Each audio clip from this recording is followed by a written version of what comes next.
Okie dokie.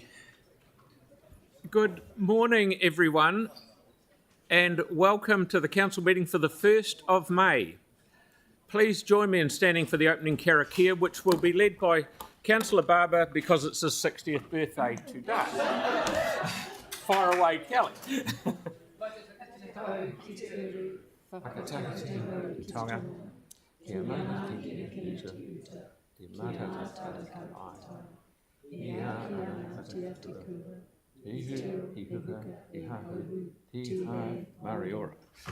Thank you very much. I will be an apology for partial absence today, and note that so will Councillor Templeton.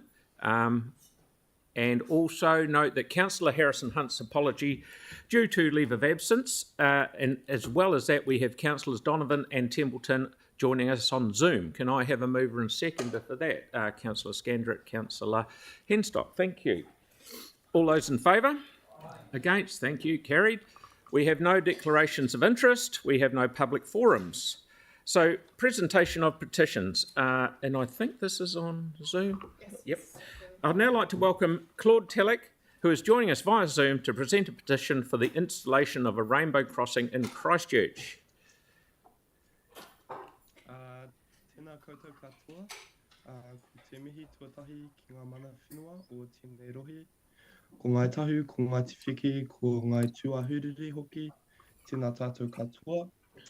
Ko ingarangi te whakapaparanga mai, engari ko waitaha o te whenua tupu, e noho ana au i te maru o ngā kōhatu whakarakaraka o tamatia pōkai whenua, ko o tākaro te awa e mahia nei aku māharahara ko o tautahi te kāinga.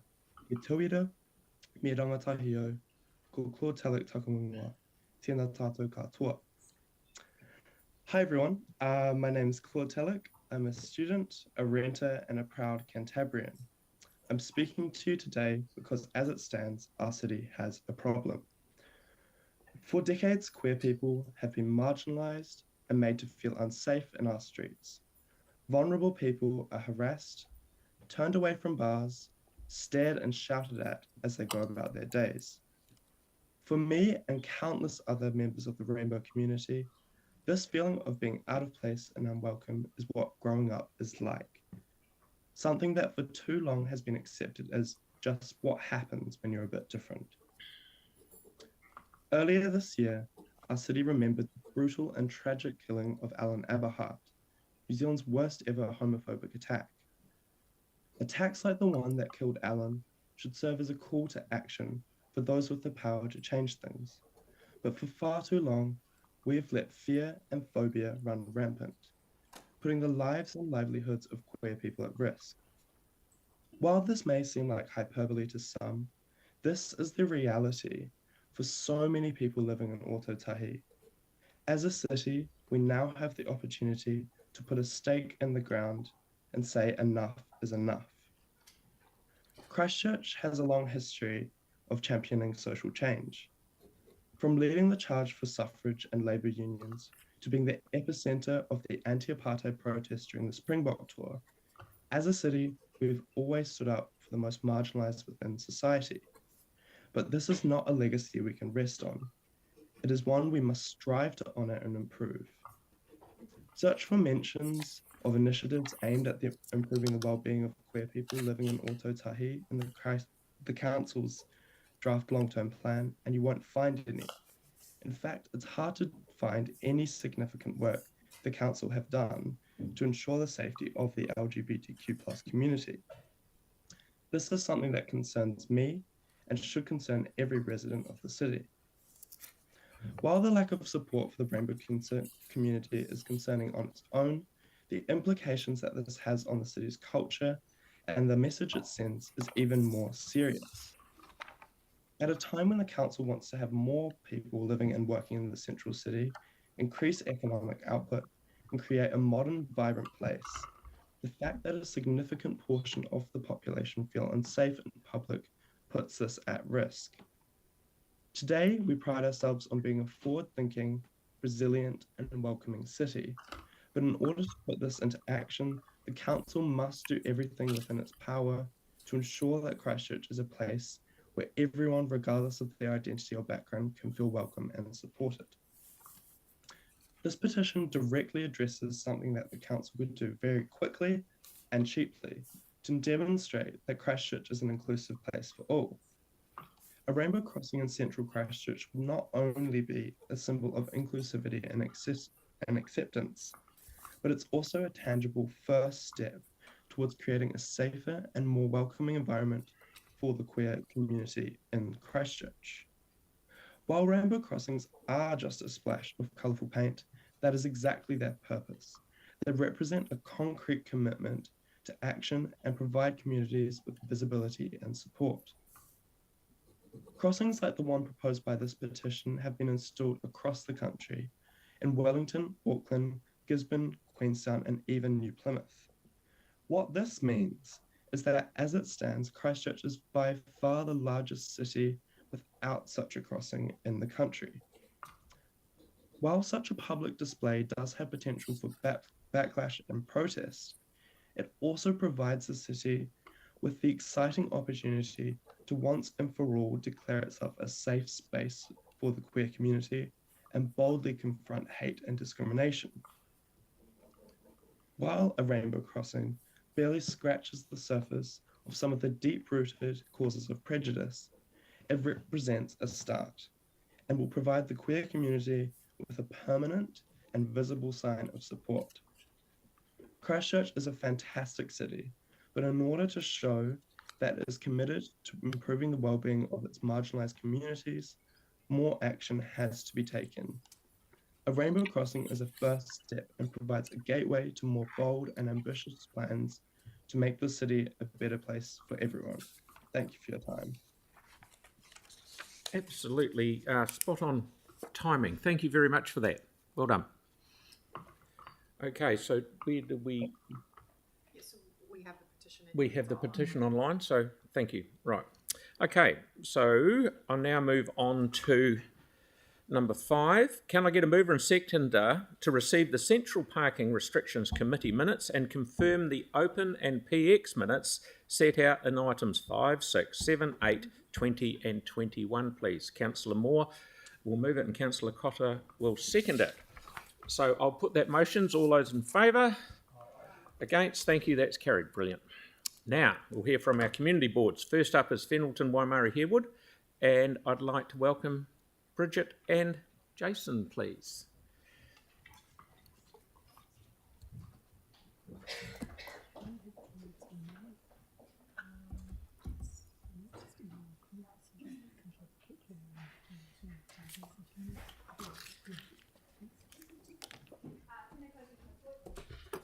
Kia ora everyone.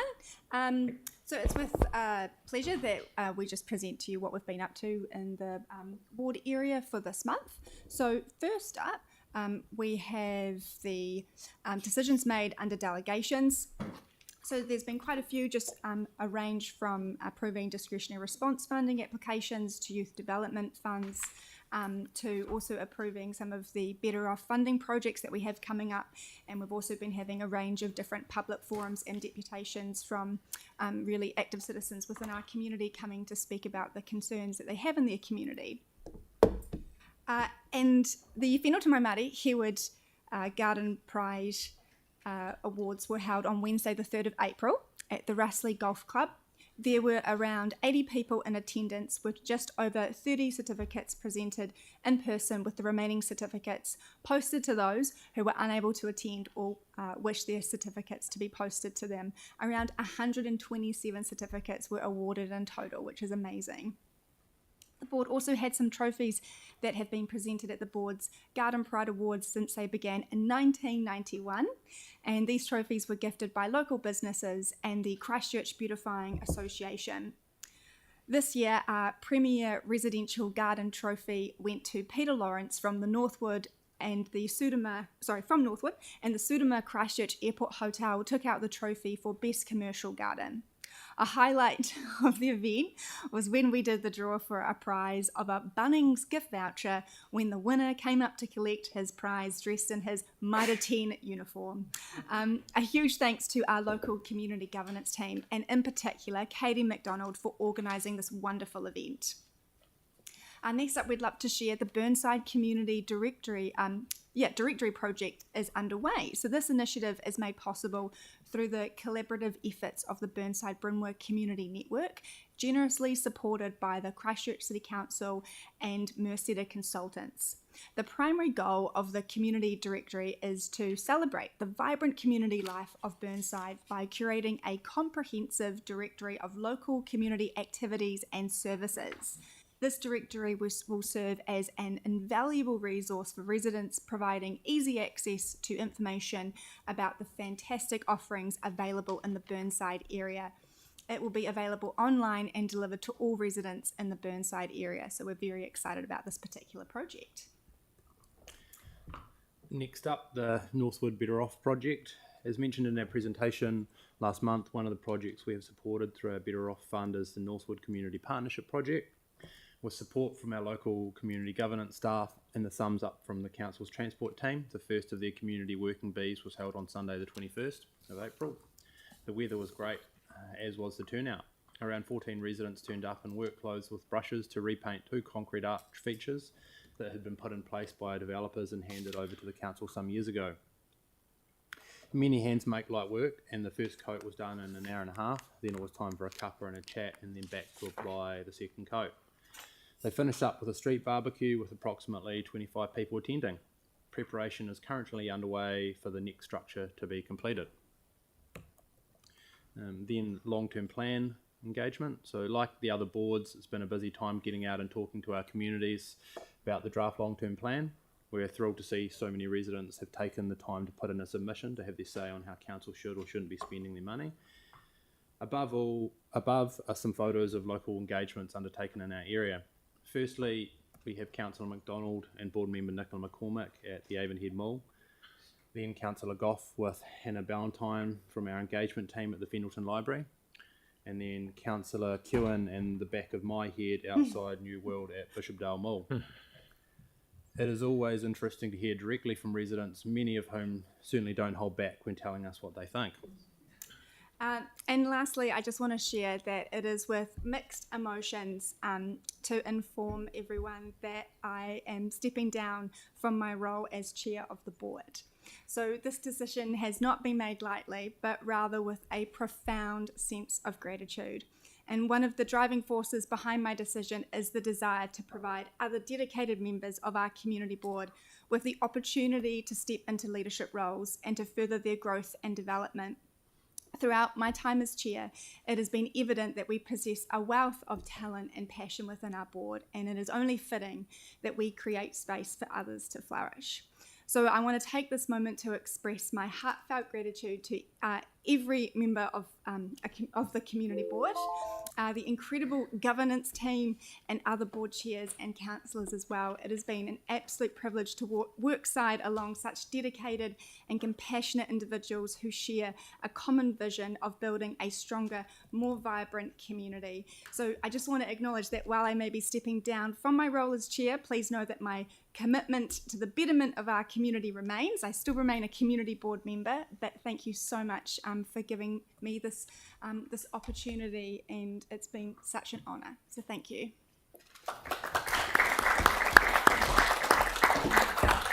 Wait. Don't run away. As you have heard, today we are farewelling Bridget from her role as chair of the Fendleton Waimarie Harewood Community Board. As someone who is always looking out for the needs of others, Bridget has offered to step down from her role as chairperson to allow someone else to have a lash. This is to build leadership in the capacity of the board, so that's good. Bridget has represented the Fendleton ward as a community board member since 2013, and at the time of her first election was one of Christchurch's youngest elected members. Bridget went on to be the elected chair of Fendleton Waimarie Harewood Community Board in 2021, and also was one of Christchurch's youngest community board chairpersons. During her time as chair, Bridget has dealt with her fair share of challenges, including leading the board through the difficult COVID period and the series of contentious issues at Elmwood Park. Through all of this, her first instinct was always to treat people with empathy. She has always challenged her board and staff and community to work together to make sure everyone feels like they're included on the journey. The highlight of Bridget's time as chair was the Avonhead Russley Safety Initiative, which sought to raise awareness, build community connections, and help people feel safer in their neighbourhood. The project was widely praised and was nominated for an Excellence Award by the Chief Executive. Outside the community board, Bridget practiced as a lawyer before starting Bede and Proceed, a social enterprise dedicated to educating people about the 17 United Nations Sustainable Development Goals. She recently married her husband, Luke. Oh, this is very good. She is a selected 30 of the 2030 UN Woman member, one of them, and she was a 2024 New Zealand Local Hero Medalist, New Zealand of the Year Local Hero Medalist. Bridget will carry on as community board member for the remainder of this term and possibly beyond. On behalf of the council and the wider community, we thank Bridget for her years of service and leadership she has provided, particularly over the past 3 years. We are sure this is far from the last we will hear from Bridget, so look forward to seeing what else she's going to deliver in the future. Thank you very much.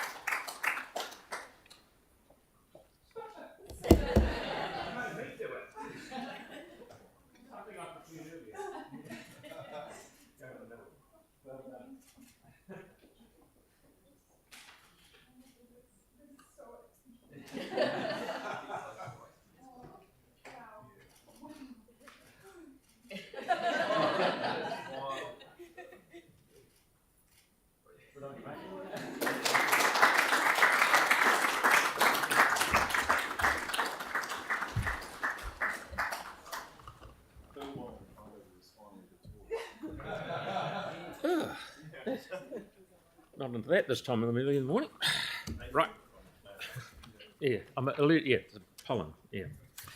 Okay. Papua New Guinea Central, please. It's Emma and Simon. Thank you. Oh, that's a tough act to follow. Hopefully we won't have any tears. Kia ora koutou. Thank you for the opportunity to come along and to present to you today. As usual, we'll just be giving you a quick rundown on what's been happening in our Papua New Guinea Central Board area over the past month. At our April meeting, we received a number of traffic reports from staff. We approved some no stopping restrictions at the Gambia Grants Rayburn Ave intersection and on Innes Road outside Melbourne Park, some parking changes outside Papanui Primary School, and the reinstatement of some residence and angle parking on Chester Street East. Then, as well as receiving our area report for April, we made DRF allocations to Edgware Tennis Club for their drainage project and to the Morrison Ave Bowling Club towards their building project. We also had reported a grant from our Youth Development Fund to Amanda Watkins and made decisions on allocation of three sums from our board's Better Off Fund. The $40,000 to the Environmental Trust is supporting further pathway construction at Papanui Bush, which has been developing for 6 years now. And is providing a great regenerating native space in the heart of Papanui, and especially noting that area is adjacent to the Braintree Wellness Centre and also the new Cancer Society site, and the pathway that this funding is supporting will be a great asset for the clients of those organisations as well as others in the public. We also supported funding towards additional native plantings in Rutland Reserve and committed $100,000 to the Council's Transport Unit towards investigations of safety improvements on the Northcote Road corridor.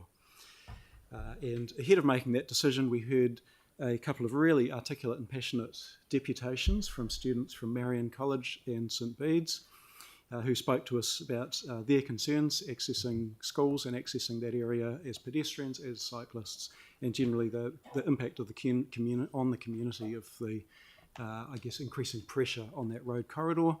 And noting too that we'll be back tomorrow talking about long-term planning and budgeting, and that there's a project in the long-term plan currently for improvements to that corridor that may not survive this current LTP process.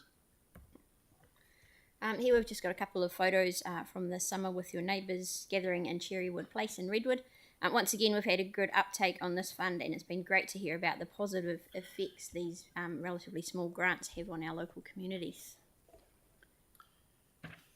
We had the Phillipstown Community Hub Gala on the 13th of March. We have a brief video.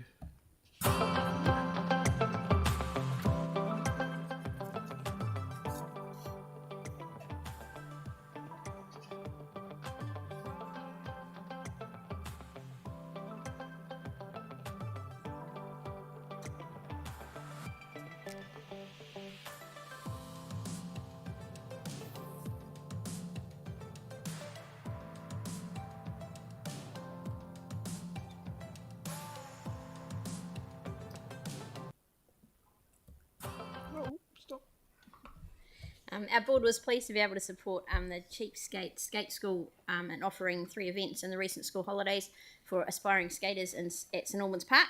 There was a great turnout over all 3 days, with all the gear, lessons and trick tips provided, as well as free pizza for lunch. This is a very well used facility, and these events provided an awesome opportunity for more tamariki to learn to skate in a fun and safe environment. On the 14th of April, we had the Eid al-Fitr Festival, celebrating the end of Ramadan. It was held this year at the Multicultural Centre in Hagley Park, and acknowledgements to the council staff who contributed to the organisation and running of that event, as well as Astrolab and New Zealand Eid Day. The 2024 edition of the Richmond Gala was held towards the end of March, and once again was a huge success. This is a collaboration between Avebury House, Richmond Community Garden and We Are Richmond, and it showcases everything the local community has to offer. It took over the entire Riverside corner from Avebury House through to Vogel Street and keeps growing each year. It had a heap of entertainment, demonstrations, food vendors, craft vendors and a car boot sale, games and activities, and Avebury's famous Devonshire teas, so there was something for everyone. We've had our regular community liaison meeting, bringing together our ward school principals and our local members of parliament just recently. It provides an opportunity for a thorough airing of views and a sharing of what both, especially our principals, are seeing, what's impacting them and their communities. And then finally, it was great to see the official opening of the new Women's Centre take place at the end of March. Our board supported this project with some of our Better Off funding, contributing to the relocation and set-up costs, which will see the centre continue to support women throughout Christchurch from their new premises in Fitzgerald Ave. And that's it from us. Thank you very much. That's wonderful. Thank you. Thank you. Okay. Okay, so next we have Horswell Hornby Rickerton with Helen and Marie, please.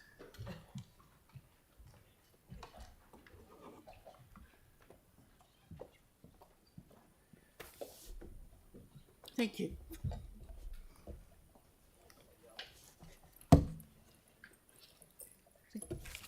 Thank you, Mr. Mayor and councillors. I'll do the first page, if you like it. Report to the board. This will come back to you. There's a notice of motion, Church Corner and Waimari Road safety improvements. Our board was divided on this. We had 3 attempts to sort it, and it's now back with, in fact, council. So the issue is that it's a thoroughfare, but we're trying to do safety improvements as well. So I wish you well with this, and the 3 councillors will be able to in fact guide you on this. A petition for a pedestrian crossing High Road, that's outside St Bernadette's. 2023-24 discretionary response fund, Hornby Netball Club and Hornby Netball Club application, and we transferred from the Youth Development Fund, or to the Youth Development Fund. Young people's allocations, Stella Crossan towards participating in the Asia Pacific Canoe Sprint Cup in 2024, St Thomas of Canterbury College towards 10 students participating in Futsal National Championships in Wellington, and Amber Hill towards participating in the Girls Brigade Awesome Leadership course in Auckland. And now it's Marie. Thank you. So on March 13th, the community governance team organized a funding hui for community organizations to learn about strengthening communities funding, as well as guest speakers from RATA and Department of Internal Affairs who discussed their funding opportunities. Congratulations to our governance team for having a successful event. They even had to add a second hui as the first one reached maximum capacity. Then on March 10th, the Youth Cultural Development hosted the House of Hoops in Hornby at Waikola Park. Several activities were available, such as the 3x3 hoops competition, a sausage sizzle, and a space for people to have a go at graffiti art on the volley wall located at the back of the basketball court. And then on March 9th, Hello Hornby brought the community together at Waikola Park. There was a huge turnout with people enjoying the variety of activities and offerings. There were several food stalls and also community stands, which showcased local initiatives and services. Entertainment added to the festive atmosphere at the event. Thank you. Now, I'm talking about a Riccarton Road upgrade.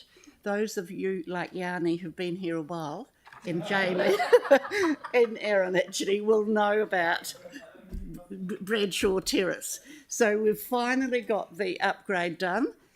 Basically what happened, there were two forms of consultation sent out. One was pre-earthquake, so it was withdrawn, but we tried again in 2018 and the road was left again.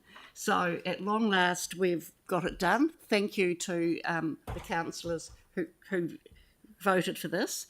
And tactile pavers have also recently been installed at all Riccarton Road intersections between Matapahi Street and Balgay Street.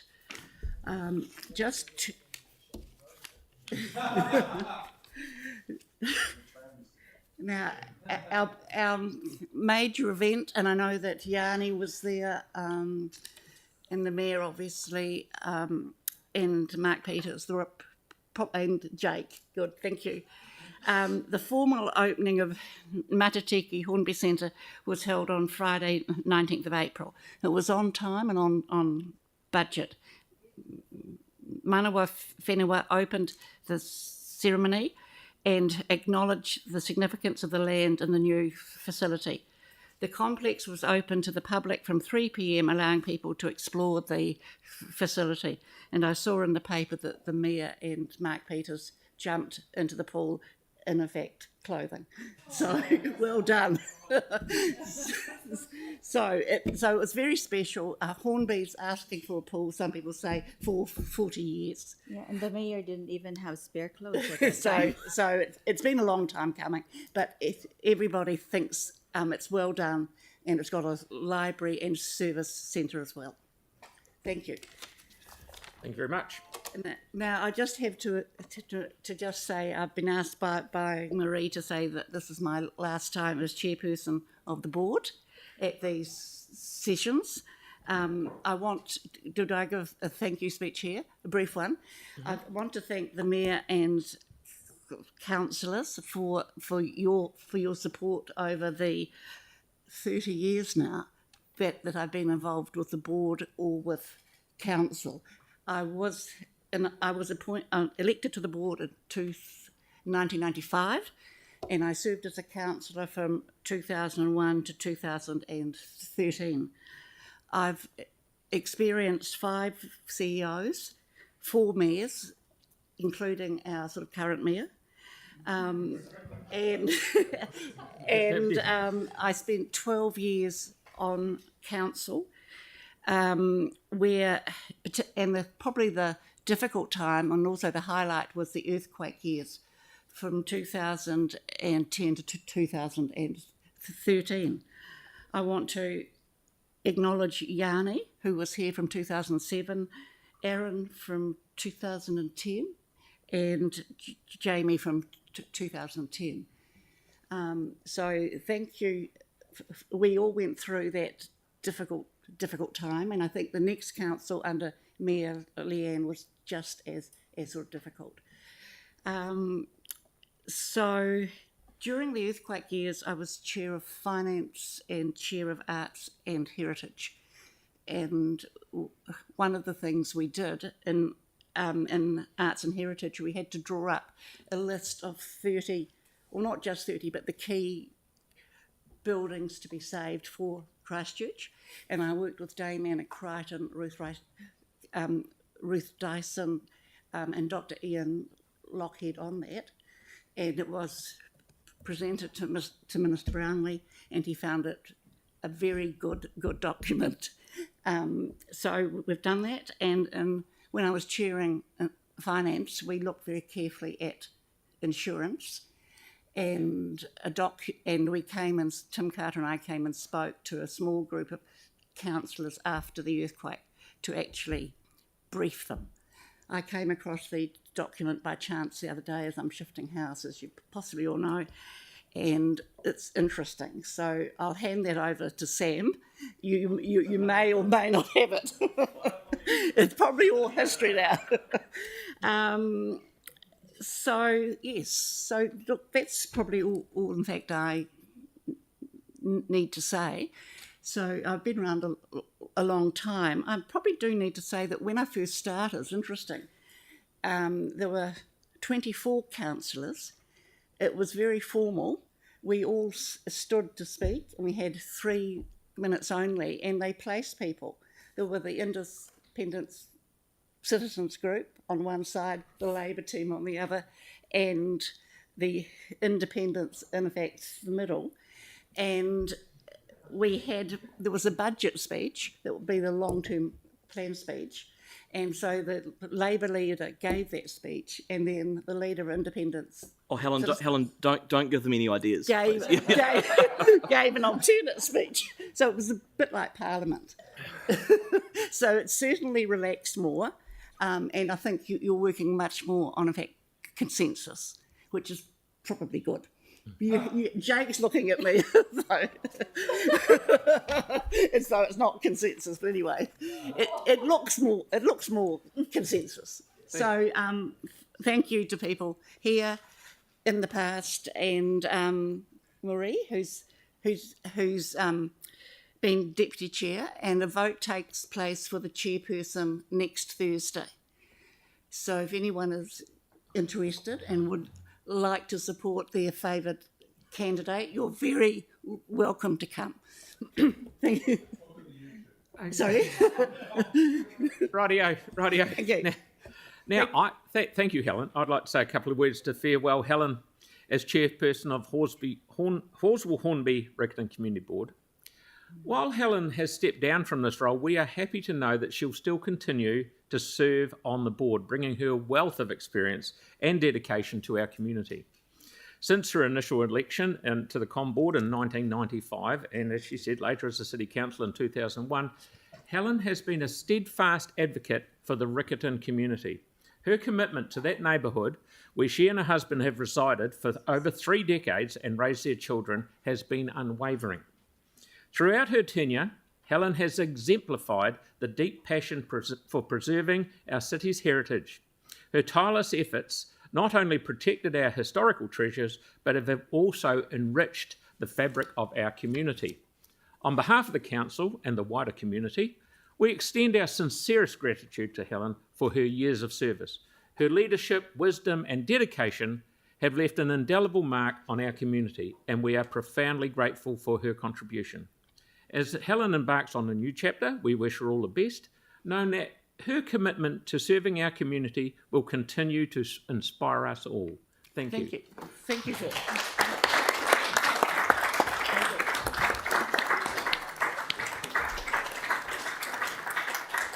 Should I take this?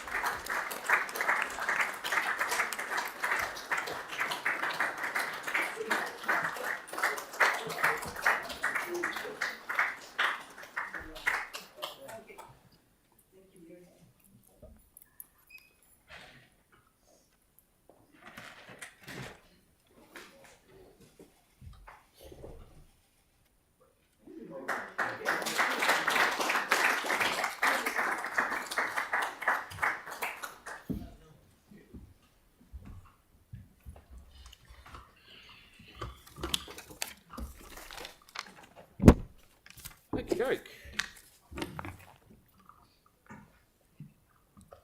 Coastal Burwood Linwood, please. Paul and Jackie. Thank you.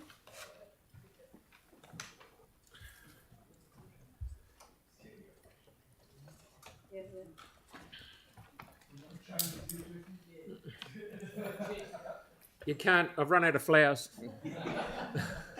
I could never replace Paul. I am privileged to have him as our chair, and I would never ever say that I could replace him in any way, shape, and form. Just going forward, yeah. Back at you, Jackie. Yeah. Morena kora mātua, a mena ka kunihere a mihi nui kia koutou mō te whakarongo mai. Kaori nā mea katoa e tēnā he hiriri, i te tākaro e pai ana engari he mea nui tonu. Ka hea au ki te whakamihi ia Helen me Bridget mō Arawa mahi. I just want to acknowledge the service of Helen and Bridget, like the rest of us, and thank them for all their work. So we'll start with some highlights as usual.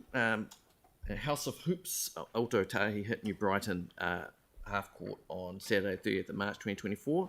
The contest saw finalists from 8 different suburbs battling it out for kings or queens of the court and have House of Hoops 2024 bragging rights. And wrapping up for 2024, it was the Linwood team, just note that, who won the title for champions, promising to be the team to beat in 2025. And we had the Community Pride Garden Awards, which unfortunately I wasn't able to be at, and so hosted by Jackie. A total of 158 recipients in the Waitai Coastal Burwood Linwood Community Board will receive a certificate with approximately 34 handed out at the event. And speaking of Pride, we'd love to see a rainbow crossing out east, maybe on Ferry Road in Woolston. And also we did our own long-term plan engagement. The community board held a workshop with local groups on the 4th of April, and we received a whole bunch of feedback during the workshop, and we all taken into account when we make our submission. We've drafted up our submission, and I look forward to presenting it to you. I think it's tomorrow. One thing that we'd like to draw your attention to is the renewal of Wyon and Hubert Street, which the cost blew out, so we weren't able to fund it with our CREF funding. It's because of coal tar and drainage. The people there have been waiting more than 15 years for their renewal, so it'd be great if you would support that. And just on to 2 items of advocacy.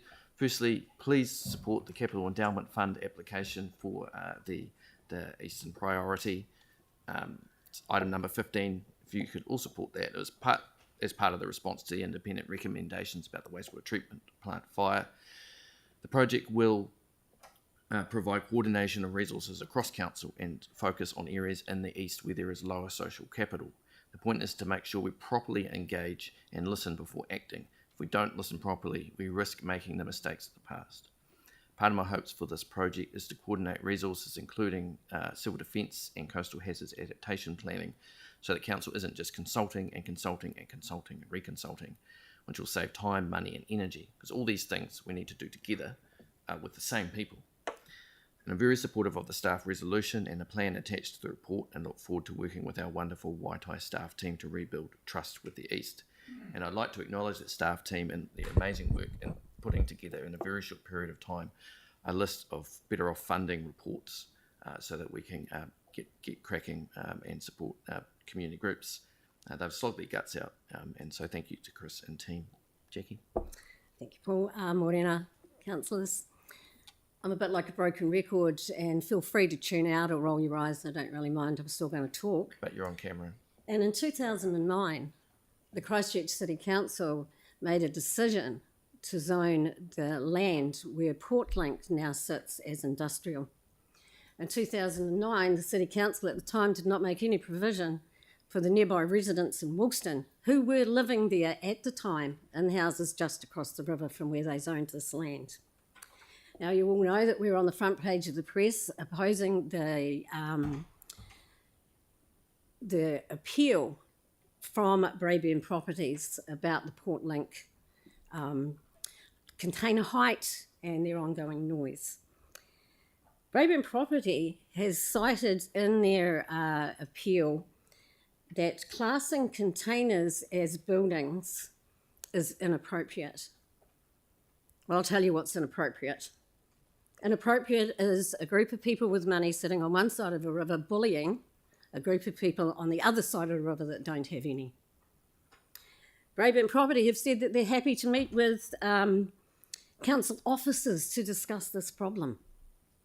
But I haven't seen that they're willing to meet with the people that they're disturbing and whose lives they are disrupting and who they're causing incredible angst for this community. The City Council made the decision that caused this problem. So there's only a limited amount that I can do when I come and talk to you or I get an article in the newspaper. I'm calling on you individually and collectively to actually stand up for the people in Wilson who you were elected to represent.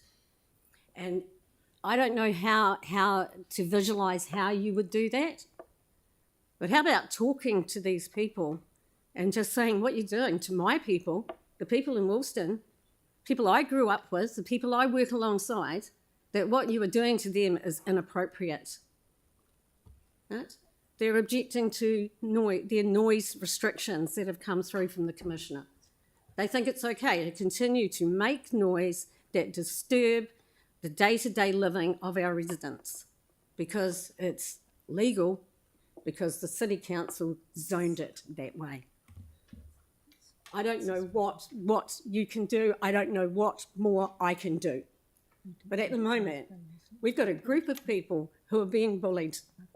And that's all I can put it down to is being bullied by lawyers and big business. This is their lives. These are their children's lives. I don't know what to do from here other than to keep asking you to help us. We can't do this on our own, and you were elected to serve our people. So that's all on Portlink. But happy birthday, Kelly. I hope you have a wonderful day, and it's your turn to bring the biscuits on Monday. Again, yeah, it's your birthday. And that's all from me. Thank you very much, Jackie, for your passionate presentation, and Paul. So thank you very much. No questions? Okay. Thank you. So now very good. Now we've got Banks Peninsula, Lynn and Penelope. Yep.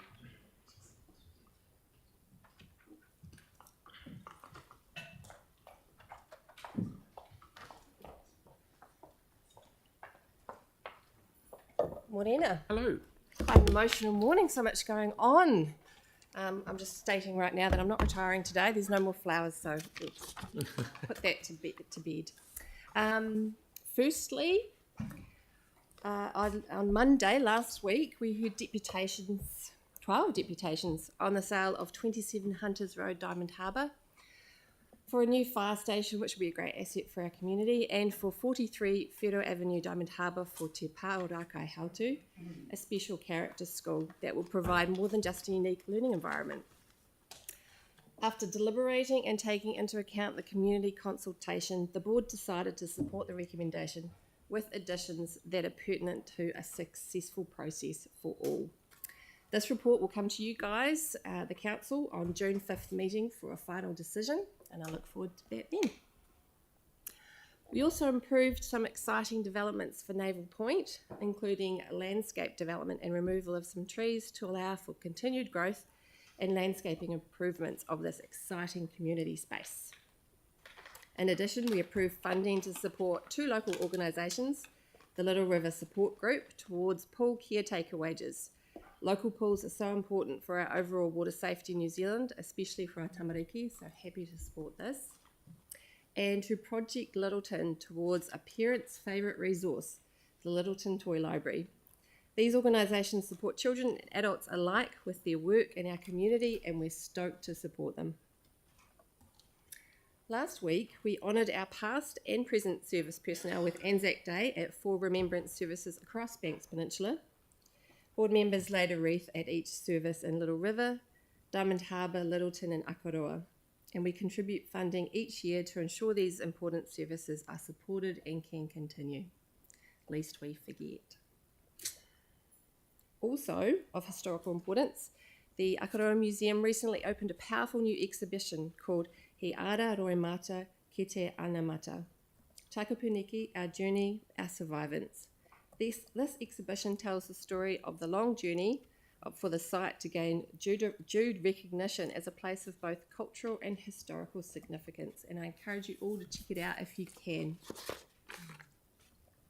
And the board received 31 applications for strengthening communities fundings for 2024-25, with a total request of over $340,000. After allocating funds for discretionary response funding, we'll have a shortfall of approximately $190,000. We'll be working hard to prioritise these applications and make the most of our available funds.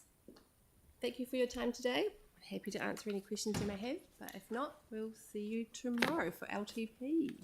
Strange as it may seem, Councillor Fields has a question. Oh, this is unusual. Thank you, Mr. Mayor. And you've got 1:57. Oh, good, right. Well, this will be a short question. So the exhibition at the Akaroa Museum, I understand, is that's a free exhibition? Yes. And it's at the Akaroa Museum, is that correct? Akaroa Museum, and it is a free exhibition. Wonderful, and that is Hop a wonderful along. museum, I understand. But It's at the Akaroa Museum. Thank you, Councillor. Hope you go there. Kia ora. Oh, thank you. Great question, yeah, thank brilliant. you. Cheers. Yeah. Thank you very much. Oh, yes. Righto, Yanni, you've got a... Oh, yeah, thank you. I was just going to mention that, just to acknowledge the huge amount of effort that's gone into the work on Takapuniki and actually displaying the history. It is really incredible. I was lucky to go there as well when they opened it. And I know that there's been a request to update the information that they've got to more recent events, which I would fully support. But the question I just had, for a very brief question for the board, was in terms of the school proposal, is that replacing the existing one in Linwood, or is it supplementary? I just wasn't sure. Yes, no, not replacing. It is in conjunction with extension of. So that will be kind of like an extra base that they work from. Yeah. And I'm happy to answer more questions about that tomorrow's, next month. Thank you. Okay, thank you. Thank you very much, Lynn. Brilliant. Okay. Thank you. Cheers. Thank you. See ya. everyone. Okay, so now we're up to the last one, Sprayed and Cashmere Heathcote, Callum and Kia.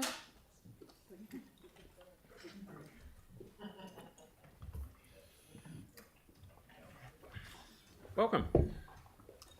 Thanks. I just hope we don't get any tough questions from Tyrone. Yeah. Tēnā koutou katoa. Thanks for your time. Should have a relatively straightforward presentation today. So just going to touch on a couple of significant decisions that our board's made in the last month. The biggest one probably for us as a board, and for me personally, for my entire time on the board, really is the renaming of Maryland's place in Maryland's Reserve. So that street and that reserve were named after an institution that was identified in the Royal Commission inquiry into abuse and state care, Maryland's school. And the Royal Commission recommended that these places that are honorific names after institutions of abuse should be renamed. So council staff taking that recommendation have been working with a group of survivors who were engaged with as part of the Royal Commission to develop alternative names, and the names that the survivors chose were validation for both the place and the reserve. So we've now got validation place and validation reserve. A huge credit to staff for this one. You can tell that the level of professionalism and sensitivity and empathy that staff have had with working with this group of guys was really important. And you can see that relationship in the room. So huge credit to staff for that one too. And I guess also just to say that the survivors came and spoke to the board, and it was an incredibly moving experience hearing that group of men talk about their journey and the dignity they had was immense. Yep. And their final word was to thank the residents of Maryland's Place for they know that it's a big thing to have your street name changed. It can mean years of lost mail. So just wanted to acknowledge that as well. Another decision that or recommendation the board's made around Opawa Children's Library. This is one that was quite sad for us as a board to make. But the building basically be removed without a destination home sort of locked in place for it. Although I just want to sort of acknowledge the fact that we, as a board, we've asked staff to go away and look for possible alternative locations for the site a number of times. So we're sad to see it go, and we believe that we understand there has been some more information come through around a community group that's possibly looking into this building. We believe that the resolution as it stands will allow for that changeover to happen. The thing we don't really want is to have to ask staff to come back to us again for another decision. So that's the report. Port Hills plan. So we understand that the Port Hills plan is coming to community boards for an information session sometime soon. So we're really excited for that. We're really keen to see the Port Hills plan present a really integrated vision for the Port Hills. We're hoping that we can involve community groups right from day zero in the sort of the visioning process for what that Port Hills plan covers. We're keen to see stakeholder groups invited to be part of that discussion as well when it comes to the board. I don't know if you had anything to add to that, Keir, or? Oh, just to say that we had a really constructive workshop about the Portlink site where we brought some community groups into that conversation, and I think that was really positive. I know Waitai have done the same, so it's a great example of how an open process can help get people the information they need to make good decisions. Yep. Urban Forest Plan. Did you want to talk to this one, Keir? Yeah, so we're really excited about the Urban Forest Plan. Obviously, this is a dramatic and exciting process that's going to be getting lots of trees everywhere, and that's awesome. We do just want to make sure that the team delivering this are getting the support so that they're able to roll it out in a way that's getting really good community engagement, and that they've got the capacity to deliver this in a really positive way. So it's a huge job for them, and that's brilliant. It's great to set big ambitious goals, but we just want to make sure that they're being supported to deliver those big ambitious goals. So that's and we're really looking forward to some more plans coming through to the board in the next couple of weeks as well. Yep. Cool. And finally, Anzac Day. I know I've got not much time left, but just wanted to say that as a board we participated in various Anzac ceremonies across our board area, and appreciated that special time. So I'll leave it there. Thank you, and I'm so pleased that the reserve and the road renaming has happened. I went down and met the survivors downstairs after the Royal Commission stopped. Very, very moving, very moving. So the best thing has happened there. Tim, did you ever? I just want to acknowledge, Callum, your chairing of that. Without question, I think every board member would say that was probably our most important decision and most emotional. And your chairing of that was outstanding. So thank you on behalf of the board. Thank you, Tim. Thank you. Alrighty. So thank you very much, guys.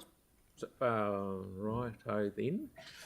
It's very quick. We are out of time, but I just wanted to acknowledge the Anzac Day and the commemoration at the Waltham Gate. So I met someone that attended and was just really impressed to be able to go and celebrate or commemorate Anzac Day at the gate. So I just wanted to thank your board. I know that's something you guys have done a lot of work on. Thank you. Well done. Thank you. Right. No, thank you to our community boards. I'll now ask for a mover and seconder. The birthday boy will move it, and Councillor Peters will second it. Okay, all those in favour? Aye, thank you. Against? Discussion? Thank you. Done, passed. No? Right. No, Well, no what- discussion?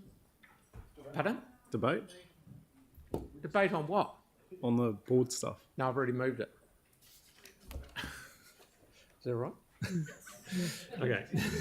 Right. Well, done Enable that. discussion. Done vote. Yep. Right. What we're going to do here is we're going to have the community part A reports, and then we're going to have a break for 10 or 15 minutes before we get stuck into the staff reports. So Worsley's road realignment, I know that Councillor Scandred has just left the room, was moving it. So who was moving that? Good. Councillor Peters is moving it. I'm more than happy to second it. This is just absolute common sense. It's just tidying up a wee bit of loose ends. So is there any questions, any discussion? I'll put that motion. All those in favour? Against? Thank you. Carried. Now, number 11, former Opawa Children's Library building.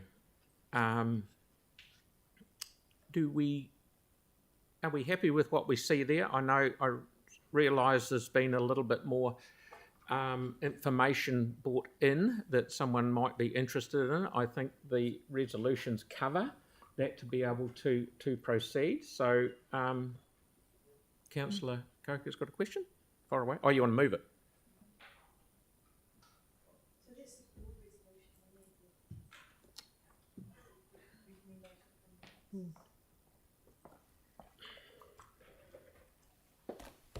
Hi. Kia ora. There's just some emails flying around right at the moment about some extra funding that might be able to go to the group that was interested. So I was just wanting to know if you're aware of that. I haven't seen any of the emails. No, like literally just. Yeah, I haven't seen any of the emails, so I'm not aware of that. The resolution allows for a period of time for us to have those discussions with the relevant parties. Okay, great. You're good. Councillor Keogh, and then Councillor Johansson. Yeah, since it's turning up that it's probably very uneconomic to move it,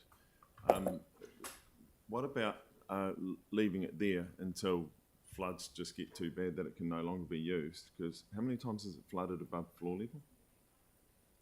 I haven't got an answer to that. I know that. The number of times it has, it's survived. But could we not turn it into an artisan residence, or have we looked at that in the past and ruled it out? Because it's already got a toilet in there, chuck in a shower and a kitchenette and paint away or play your flute. Okay, thank you for that. Councillor Johansson. Sorry, I'm just... okay. I mean, So you're probably not the right member to ask, staff member, but like the other funding, one of the community boards who Westminster is based had tagged Better Off funding towards this project.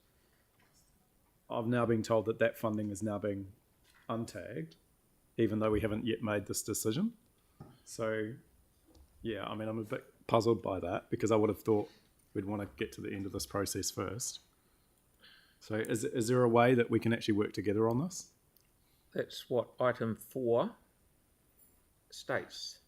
Yeah, except apparently the community board has already reallocated that money ahead of this decision. We wouldn't know about I don't know. No, we wouldn't know about that, Councillor Johansson, but I think 4 gives enough scope for us to try and actually explore other options. Yeah. If those other options require funding, additional funding, we can come back with some information about that. But that is option there. We can't probably resolve it in a few minutes here without the information today. Cool. But we are getting to the point where we've been through the motions, we've been out there, yes, no, people want it, they don't. We're getting to the stage where we're flogging a dead horse. It gets to the stage we've got to make a decision. It stays where it goes. If someone doesn't want it, we will have to get rid of it. So this, I think it's been given 3 more months here. So if someone wants to get something underway in 3 months, let's do it. Other than that, we'll demolish it, sadly. That's what will have to happen. Yeah, have so, your support. Okay, so I will put this... I'll move and second. I'll move it. Councillor Scandrett will second it. I'll put this motion. All those in favour? Against? Thank you. Carried. Right. We'll have... What have we got? 11:45, please. Thank you very much. See you.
Welcome back, everybody. Welcome back, everybody. Tim, can you please haul them all into order for me? Thank you. Right, we're up to item 12, Plan Change 14, Staging Decision. Now, I know this is quite a complex report, so Mark's going to talk us through it, and I've got my trusty advisor, John Higgins, here in case we get some super curly questions. So fire away, Mark. Thank you very much. So the purpose of this report is to indicate to the Independent Hearings Panel now what Council intends to decide on in September and what it intends to delay hearing. So it's consideration of which parts of Plan Change 14 the Council wants to decide on in September and which parts it wants to delay to a decision by September of next year. It's fair to say Council's initial notification of Plan Change 14 there was concerns or reservations about medium density residential standards that had been introduced and the law required us to implement. The new government came in October and said that it was going to change the law to make medium density residential standards optional, and it has signalled further that it intends to introduce a bill later this year to proceed with that. In light of that early indication from the government, the Council resolved at its 6th of December meeting to ask the Minister to delay Plan Change 14 and the decisions on it until after medium density residential standards had been made optional. That would have enabled Council to reconsider the medium density residential standards and to tailor Plan Change 14 to a Christchurch or Ōtautahi solution. The Minister did respond and most recently issued a Gazette notice which requires decisions on those parts of Plan Change 14 that implement policies 3 and 4 of the National Policy Statement by September 24, so that's this September. But it doesn't need to make decisions on the balance of Plan Change 14 until by September of next year. So, in effect, just with reference to the image on the right-hand side, which is for indicative purposes only, the green areas represent commercial centres, including the central city. The red dashed areas around those centres represent a walkable catchment from those centres, and within those areas, higher densities and heights of development have been proposed through Plan Change 14. So within those red dashed lines, the Minister is expecting a decision on Plan Change 14 for those areas by September this year. Outside of those red lines, he's anticipating a decision later. Delaying the decisions on those areas outside the red lines until the law changes enables Council to consider what it does in those areas outside the red lines later, and that's subject to Council's decision in September. But the reason we've come to you today ahead of September is to say this is an opportunity for you to signal to the Independent Hearings Panel what you want decisions on by this September, recognising that we are required to implement policies 3 and 4 of the National Policy Statement, and to do that is to enable intensification inside those red dashed lines. Also within those red dashed lines is a given that we must implement medium density residential standards. That's the carpet that the Mayor previously described as being beneath what is required to implement the NPS. Within the walkable distances of the central city is the Sydenham area, and what is recommended in option 1 of the report is that in addition to intensification within those red dashed areas, we also recommend rezoning of the Sydenham area to mixed use. But unlike those aspects which are within the red lines, we're saying we think it would be appropriate that you make decisions in September on requiring financial contributions across the whole city for tree canopy cover, recognising the benefits that brings in mitigating the effects of intensification. For the areas outside the red lines, we have the benefit of time, and the question is really what you'll want to make decisions on later, after September this year and before September next year. Questions we'll need to consider at a future date is, does council want to see medium density residential standards outside the red dashed lines? What, if any, intensification should be enabled outside those red dashed lines which represent MPS areas? And what, if any, additional rules do we consider at the interface between where a high density zone is proposed within the red dashed lines and outside of that because of the height difference? So there's a lot of information in the report, but to simplify it, there's effectively 4 options: the preferred option and then 3 others. The second and third options are very similar to the first one. The key difference is financial contributions. Ultimately, there's a question of do you want to make decisions in September on financial contributions for tree canopy cover only within MPS areas as per option 2, across the whole city as per option 1, or not to make any decision on financial contributions until a later time? The fourth option is needs to be on the table, and that is to make a decision this September on the whole of Plan Change 14, regardless of the opportunity the ministers provided for staging of the decision. The fourth option is on the table in recognition that the IHP have already expressed some difficulty at this late stage to unpick all aspects of the plan change, and this resolution, whilst it does enable the council to signal to the IHP what it wants to make decisions on in September, ultimately we're to some extent in the hands of the IHP of how they split their recommendations. After receipt of those recommendations from the IHP in July, staff will endeavour to achieve a split consistent with the council decision today in our advice and recommendations to council in September, but there will be some challenges with that, hence option 4.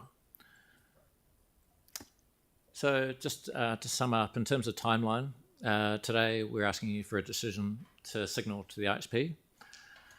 That signal to the IHP would be reflected in council's right of reply to the IHP by the 17th of May, which is when legal submissions are filed with the IHP. That is the last milestone for the hearings of the IHP before they start to deliberate and prepare their recommendations. Their recommendations will be received by the 26th of July, and thereafter council needs to make a decision, and by the 12th of September, the meeting we're aiming for of council is the 4th of September. And the decision council makes on the 4th of September will have ramifications, recognising that if there's any recommendations the IHP have that the council rejects, then the minister makes the decision.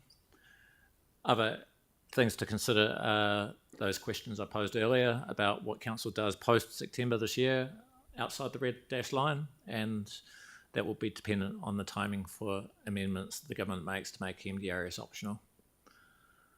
Recognising that there will be a need for further work after September this year, including a plan change or variation to deal with areas outside the red line. Ultimately, we need to work to completion of the Plan Change 14 process by September next year. Right, well actually that clarifies things reasonably well. And right, Sam's happy to move it. Councillor MacDonald, do we have a seconder? Councillor Henstock, you're moving option 1, the staff recommendation. Do we have any questions? Well, I'd like to, in my foreshadowing, moving option 4. Do you have a seconder for that? All right, we'll go with some questions. Do we need a seconder for foreshadowing now, or when? Okay. Councillor Coker. If we choose option 1, will we still hear, this is what I'm hearing, that we'll still hear the IHP's recommendations on the MDRS areas outside the MPSUD, is that correct? That's right. So the IHP will be giving us a report with their recommendations on all areas of the city. They have indicated the challenges, but they have also indicated they'll consider how they can split their recommendations to the extent possible. So ultimately what council could be deciding in September is part of the IHP's recommendations, recognising they will also be giving us recommendations on other parts of the city. Right. And if we were to choose option 4 and the IHP recommends MDRS outside MPSUD areas, and say the council was to reject that and it went to the minister, what do you think that possible outcome might be of that? Because if it's not required, then the minister would likely, I presume, accept what the council's decision is. Is that correct? I can't preempt what the minister may decide if left with the decision on areas outside, but what the minister has signalled to date in prescribing that we have to make decisions by September on MPS areas is that he wants to see sufficient capacity provided for housing and business growth. And a key point is MDRS won't be optional until after legislation is passed to make it optional. So the minister may still, in making a decision on the balance of Plan Change 14 that's rejected by council, decide he does in fact want to see MDRS applied. Right. It could be, it's either that or a variant of or no MDRS. But when council makes its decision in September this year, and thereafter the minister potentially makes a decision on what council rejects, that will be before any optionality for MDRS has been passed, because the bill was only being introduced later this year. The outside those red dash lines, that there's, if council makes a decision that rejects any of the IHP's recommendations, just to re-emphasise, that goes to the minister. There is the option for council where it's only wanting to make decisions on part of what is recommended by the IHP to remain silent and not make decisions outside MPS areas, in which case it would not fall to the minister, because it only, my understanding is it only falls to the minister if the council outright rejects the IHP recommendations. Council has the option to delay a decision on some of the recommendations to a later date if it so wishes. And if we were to choose option 4, would we be able to delay anyway? Ultimately, the decision today could be superseded by your decision in September, insofar as you could decide today you want to see all of Plan Change 14 decided. Because that's sending a signal to the IHP may then decide, because of that, council doesn't want the recommendations to be split to the extent that council perhaps earlier proposed.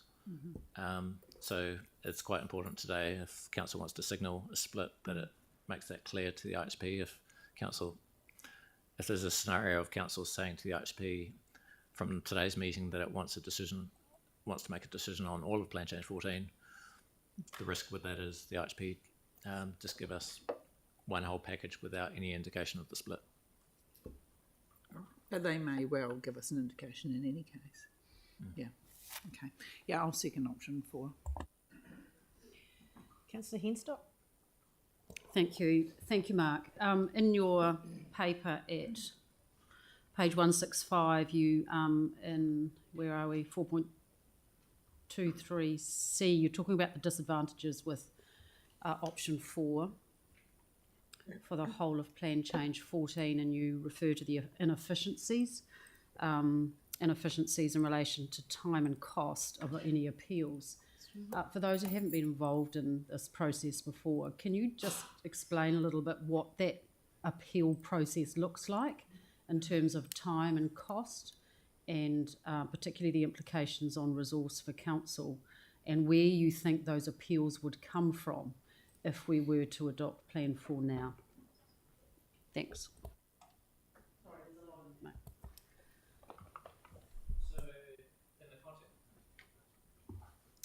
In the context of the paper, option 4, just confirming paragraph 4.23C, the last bullet point there.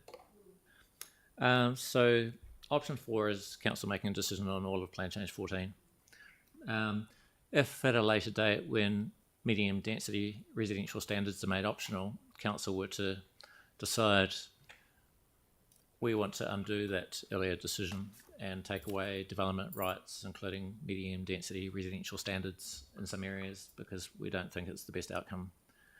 To do that and undo those development rights requires a plan change process. That plan change process would be under a standard RMA process that would allow a right of appeal to the Environment Court and thereafter higher courts on the council decision at the end of that plan change process. That's quite unlike this current process for Plan Change 14, where there's no appeal rights beyond judicial review. So the decisions that council makes in September cannot be appealed. Someone can pursue a judicial review, but not appeal to the Environment Court or higher, like a normal RMA plan change process. So if council wanted to undo or change any aspect of what it decides in September, it would come potentially with a significant costs of challenge from parties who may benefit or be disadvantaged by any decisions council makes. Can you just touch on that? What is the length of these usual appeals if it does have to be undone? Is it something that can be dealt with within 6 months, or do these things go on for years? I'd estimate 12 to 24 months. Thank you. Councillor Templeton?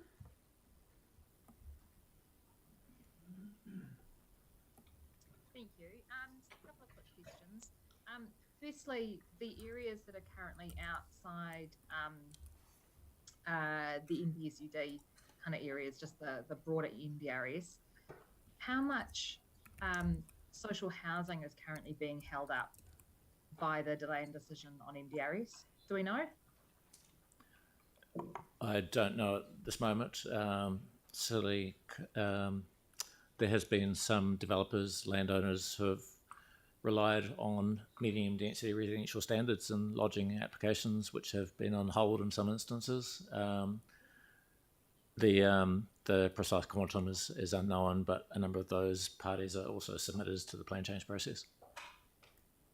Okay, but overall though, not just social housing, it could be thousands of homes currently waiting on MDRS decisions?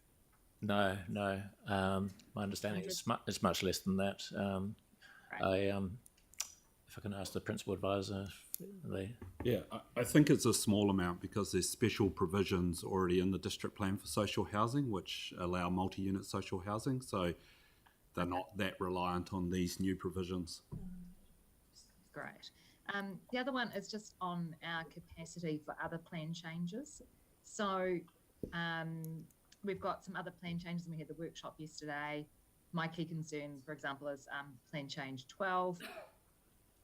Which of the options gives us the best capacity to be doing other plan changes and as soon as possible?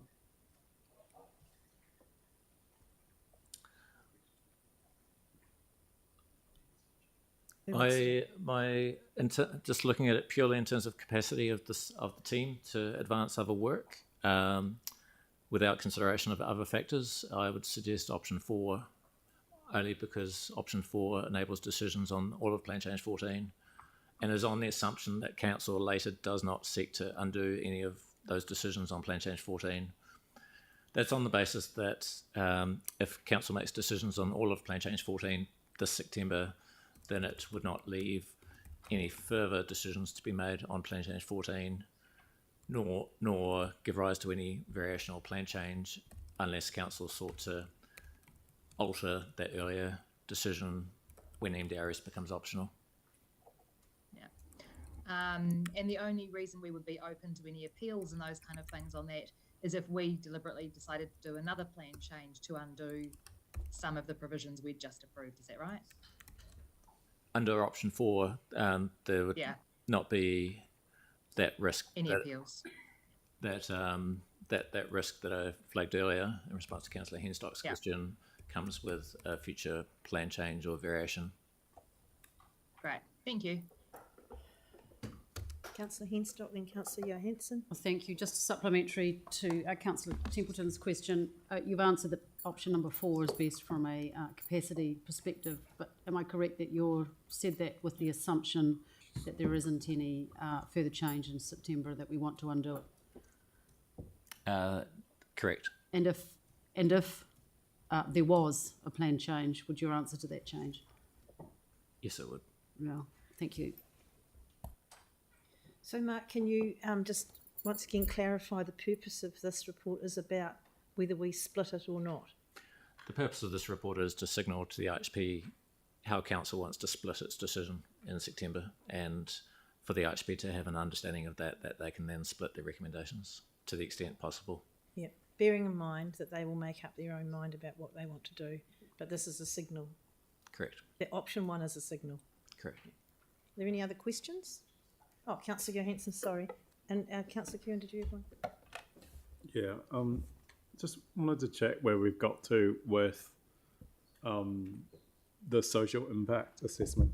Like, is that being considered? Because the feedback I'm getting from a lot of these communities where we've got intensification is it's having a really adverse impact just from things like access. So I just wanted to make sure that there's a process underway to mitigate or understand what the impacts are. So as part of Council's evidence, there was a report prepared on social impacts of intensification. Council has subsequently called an expert in social impacts, Ms. Rebecca Foy, who has given evidence to the independent hearings panel of the effects of intensification in regards to social impacts, Right. and I can share that with you. Okay. And so at a high level, in terms of the options that we're considering today, is one likely to have a greater social impact than the other? I can't answer that, I'm afraid. I haven't done that evaluation in terms of the different social impacts of each option. Okay. And then just one thing that I just wanted to understand is, like, who's doing the traffic modelling? Like, we had a really good presentation yesterday about growth, and obviously, there's a number of issues that arise around. I understand the car parking rules, that like we can't require car parking, but things like safety of access, and design of driveways, etc., on some of these streets. And I'm just thinking like the Linwood one in particular is the one that I know about. But what's happening in that space? Is that being done through the plan change, or is that being done through infrastructure design standards or subdivision consents? I don't just quite understand how we are mitigating that risk. So there's two aspects to it. The transport rules and the district plan control have standards on access, design and other aspects, and Council can, is as part of Plan Change 14, introducing some changes to the transport chapter, an example being requiring a wider width of access to rear lots for fire and emergency access, namely on the hills. And those transport rules continue to apply. Notwithstanding that, the Council's ability to decline or impose additional standards that would restrict medium density housing in accordance with the government standards is limited. So we're constrained insofar as we can't reject applications based on the traffic impacts if they can be mitigated to some extent. Infrastructure in general, stormwater, wastewater, transport effects of intensification, Council has been very much limited in what it can put forward by way of controls in that space.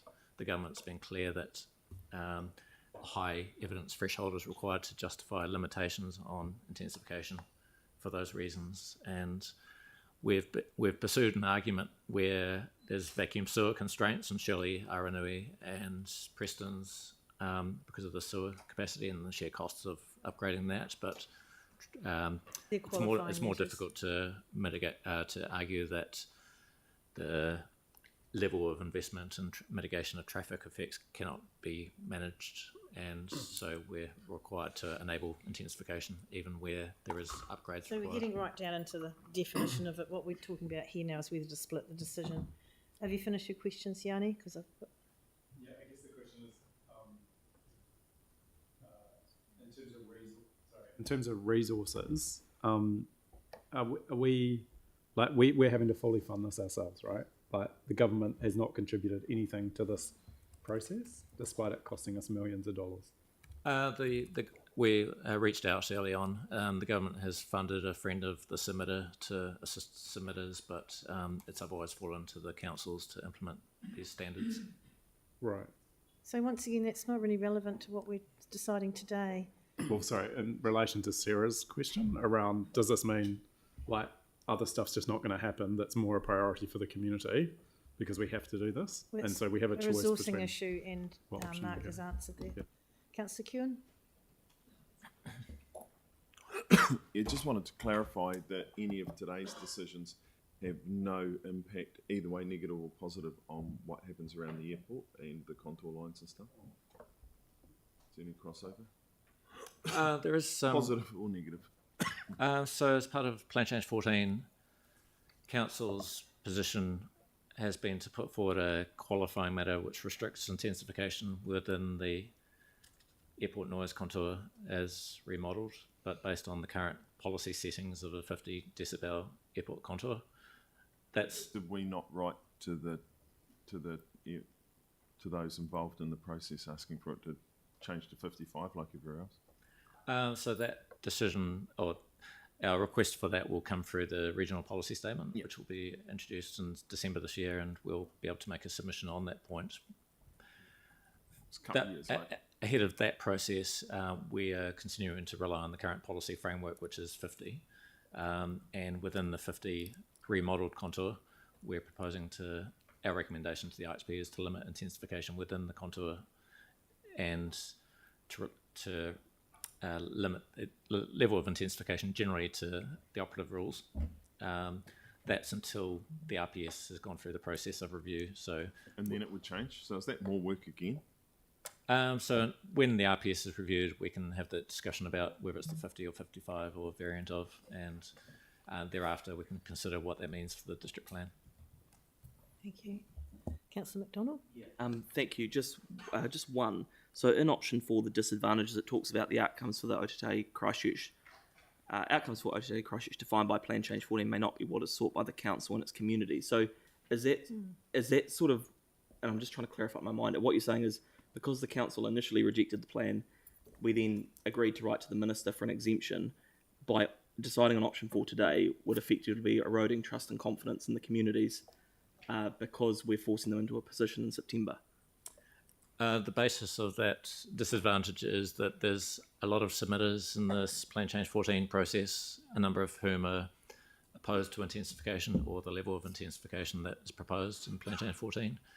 The IHP may come, of course, to a different view to what Council's recommended, but those concerns may still not be satisfied by the recommendations of the IHP, insofar as the IHP will still be required to implement the national policy statement, which requires greater heights around Riccarton, for instance, and therefore there won't necessarily be an outcome that is consistent with what some of those submitters have argued. Yeah. So then, and this may not be a question to answer, but don't worry if you can't. I'm just thinking in terms of like good decision making in terms of the Local Government Act and people having enough time to come and submit. Do you think it's likely that if people thought we were jumping to an all-plan submission in September or an approval in September, that they would be here today making deputations? I think it'd be reasonable to put, we can't answer yes or no, but we can talk about the context. So the context is the council notified the plan change containing MDRS, not because it wanted to, but because the law said it had to. Yep. And then when the new government came in saying that MDRS was going to be optional, the council in December said, right, let's ask to put it all on hold because we don't want MDRS outside of the Policy 3 and Policy 4 areas. So that's what the council asked to do and resolved to do in December. Option 1 is being recommended here partly just because it's consistent with council's previous decisions. Just to add, thank you. That's great. Yeah. And Cool. Councillor Scandrick? Yeah, just with the concern I asked before about is this holding development up. The information that we got yesterday was that the consents issued were just over 7,000 for over 11,600 dwellings, but with over almost 4,500 of them already built. So I mean, it doesn't seem to be any slackening off at the moment of building. So is this just going forward until the decision's made? The consent numbers don't show any indication of slowing down. Yeah. There are still applications for multi-unit development coming in. A key point to make is Council's case to the IHP has been that there is not a capacity shortfall, unlike other large cities. We do have enough capacity to meet that demand. Implementing the MPS on urban development does add to that capacity around centres and along corridors. But we've said in our correspondence to the Mayor's correspondence to the Minister that we don't have a capacity issue that warrants MDRs being applied. Because my understanding is that in 2013 I went to a parliamentary hearing, and actually with you, Brenda, with regards to our ability with our planning, and we had capacity out to 2038 in 2013, and that kind of asked them to leave us alone and let us do our thing, and obviously they didn't listen to that. But so that was where we were 10 years ago. So, and we're still there. The Minister certainly has acknowledged Christchurch's capacity, but considers we also need to implement the MPS to enable greater capacity over and above that. Thank you. 30 years from now. So, if there are no more questions, is there any debate? It's been moved and seconded. Is there any debate on this? All right, if not, I'll put... Have you got debate? Feel free to begin. Thank you. Well, I think the Housing Minister put it quite rightly this week, actually, that the housing crisis is a disgrace. And the truth is that Council has contributed towards that crisis over a number of years, putting excessive amounts of red tape, making it harder to build housing and more expensive to do so, adding huge amounts of costs. Our university in Christchurch right now is going absolutely gangbusters. This is a really good thing. Young people want to move to Christchurch because of housing costs. But that success will be short-lived, because how our council are responding right now, while there is a shortage of housing around the uni, our response is, let's resist making it more affordable to build housing around the university. We continually talk about making Selwyn and Waimak pay for things, but at the same time, we're making it more expensive to build housing in Christchurch. So sure enough, we're losing ratepayers to Selwyn and to Waimak. You put red tape up in front, and it's no longer economical to build housing here. So yesterday we saw this huge list of plan changes that council needs to crack on with, and we've got limited resources to handle them. So we've got to get on and make a decision. To tie up more staff resources for yet another year doesn't seem sustainable in any way, shape or form to me. Also, what we're seeing here is it's pushing on with intensification even in outer suburbs, but in inner suburbs, we're saying we'll wait another year. So it'll be less economical to build housing in some of those inner suburbs. So sure enough, developers will target outer suburbs, which adds to congestion, and it goes against where it's practical to actually build more housing. So this process has already actually taken 3 years. That's 3 years worth of resources. That's 3 years worth of public hearings, submissions, the lot. We're basically fighting to increase the rates burden, and we've put resources even into saying we can't possibly build more housing by Riccarton Mall because there's a bush nearby. I don't think that's a good use of resources. To try and say that 100 metres away from the bush, if you build 2 stories, that's fine, but if it's 3 stories, somehow that'll jeopardise the bush. Is this really where we should be putting resources? I don't think it is. We wonder why central government has had to force council's hand. Here's a classic example. We hum and we ha. We're 3 years into a process. We're saying we can't possibly make a decision. We need to spend another year on it. Meanwhile, more and more people end up in emergency accommodation. Housing still continues to get more unaffordable, and some people are not ready to make a decision yet. It's time to actually show some leadership and put this thing to a vote one way or the other. We've still got a few months. We've had 3 years. How long do we possibly need? Whatever there's the political willpower to do, then so be it. But to wait another year and put all these resources into something, I think it is time to show leadership. We need to put this thing to a vote. It can't drag on years after years. People are waiting for homes. Developers have got their developments on hold because if they know it'll be cheaper to build things soon, not just for 3 stories either, it would still make it cheaper to build 2 stories. So they've got no certainty. So there are developments on hold. The numbers we've seen that consents have dropped off. So let's just put this thing to a vote in September one way or the other and move on. Thank you, Councillor Templeton. Kia ora, thank you. I'm somewhat torn on this one because I know that developing and adding more density around our key activity centres first is probably better for the transport system overall and people's sort of walkability and those kind of things.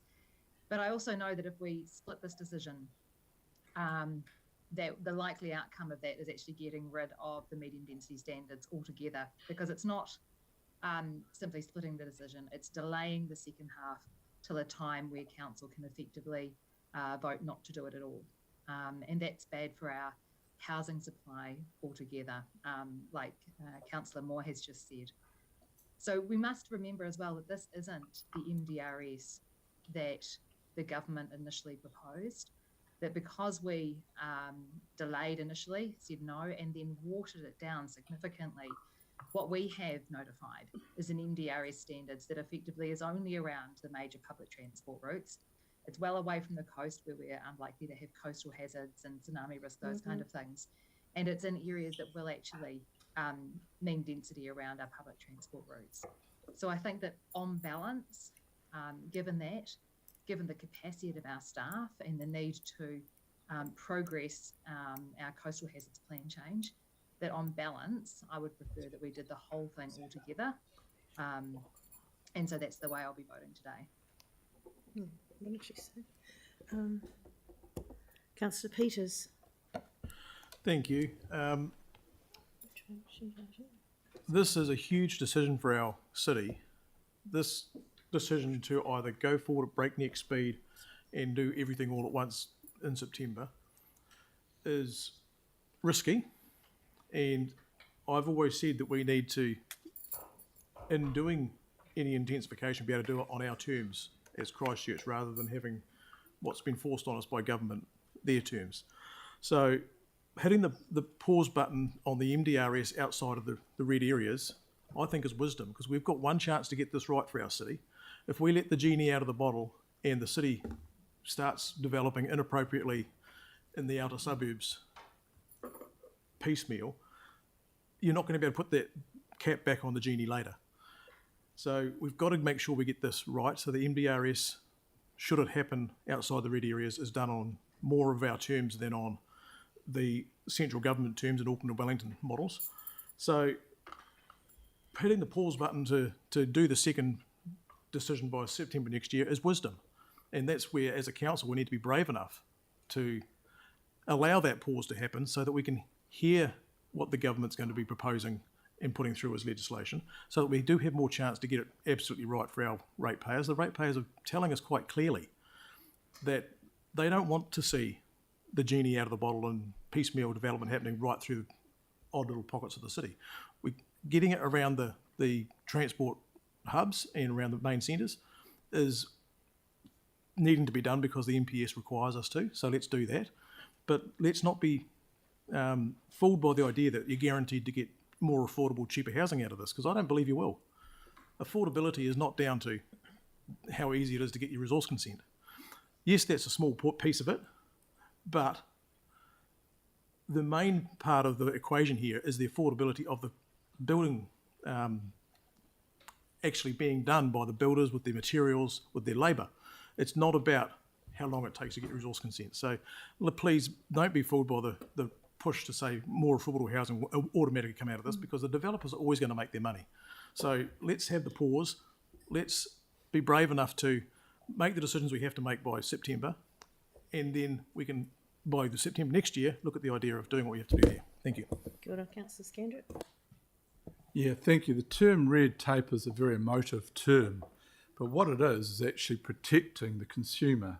If you talk to individuals that have lived through leaky homes, that was all well and good, and oh yes, no, it's all up to standard, but the standard had actually been dropped. And if you talk to families that have lived through it with mould and leaky homes for years and the health of their children, you would say to them, what do you think about red tape? They'd probably say, actually, we want more because we want a protected standard. There will always be developers and individuals that will build to the minimum standard.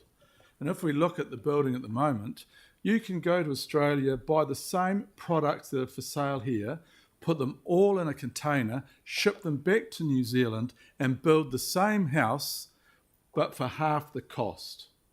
There is a problem with the whole system here in New Zealand, and it needs to be dealt with. It's the numbers of more and more building isn't bringing down the cost of buying. There's been no adjustment with regards to that. So I think that we've got to, as a council, we have a responsibility to protect the individual ratepayer, to allow them to move into a home or a unit or whatever they choose, which is built to the highest standard possible. And I will be supporting this to ensure that. Thank you. Thank you. Councillor Fields.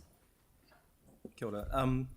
I really have my my mind changed during debate, actually, and so I'd like to firstly thank and congratulate Councillor Moore on doing that for me. The second thing I'd like to say, so I would be supporting his foreshadow motion, and secondly, just within all of the options, I think it's important to note that the opportunity to rezone Sydenham, as a general thing, is one of the best and important decisions we could be making during this term, because what that is doing is sending us in a direction to make right some of the terrible decision making that council has made in the past in destroying what was once a thriving and beautiful inner city suburb, and having the opportunity to make that right. So I'm regardless of the decision we make here today, I just think it's just really important to note that. I think that Sydenham as a part of Christchurch has the opportunity to thrive, and that's a good thing. Right. Councillor Johansson. Thank you. I think it's a shame that this gets mixed up with the debate about housing affordability, because the reality is in Christchurch, if you look at both the short term and the long term, we have an oversupply of capacity in terms of feasible capacity. So within the next 3 years, within the next 10 years, going out to 2031, according to the evidence that we have a feasible capacity of 101,000 for housing, and we have a surplus of 83,000, right? That's in the 10 years. And in the 50-year program, to 2051, we have a long-term surplus of about 60,000. So this is not a capacity issue in terms of zoning. The affordability issue is much greater than that. It is around how we're providing housing, and some of the speakers have already pointed to that. It's a distribution problem to who's getting access to housing and how is that being done.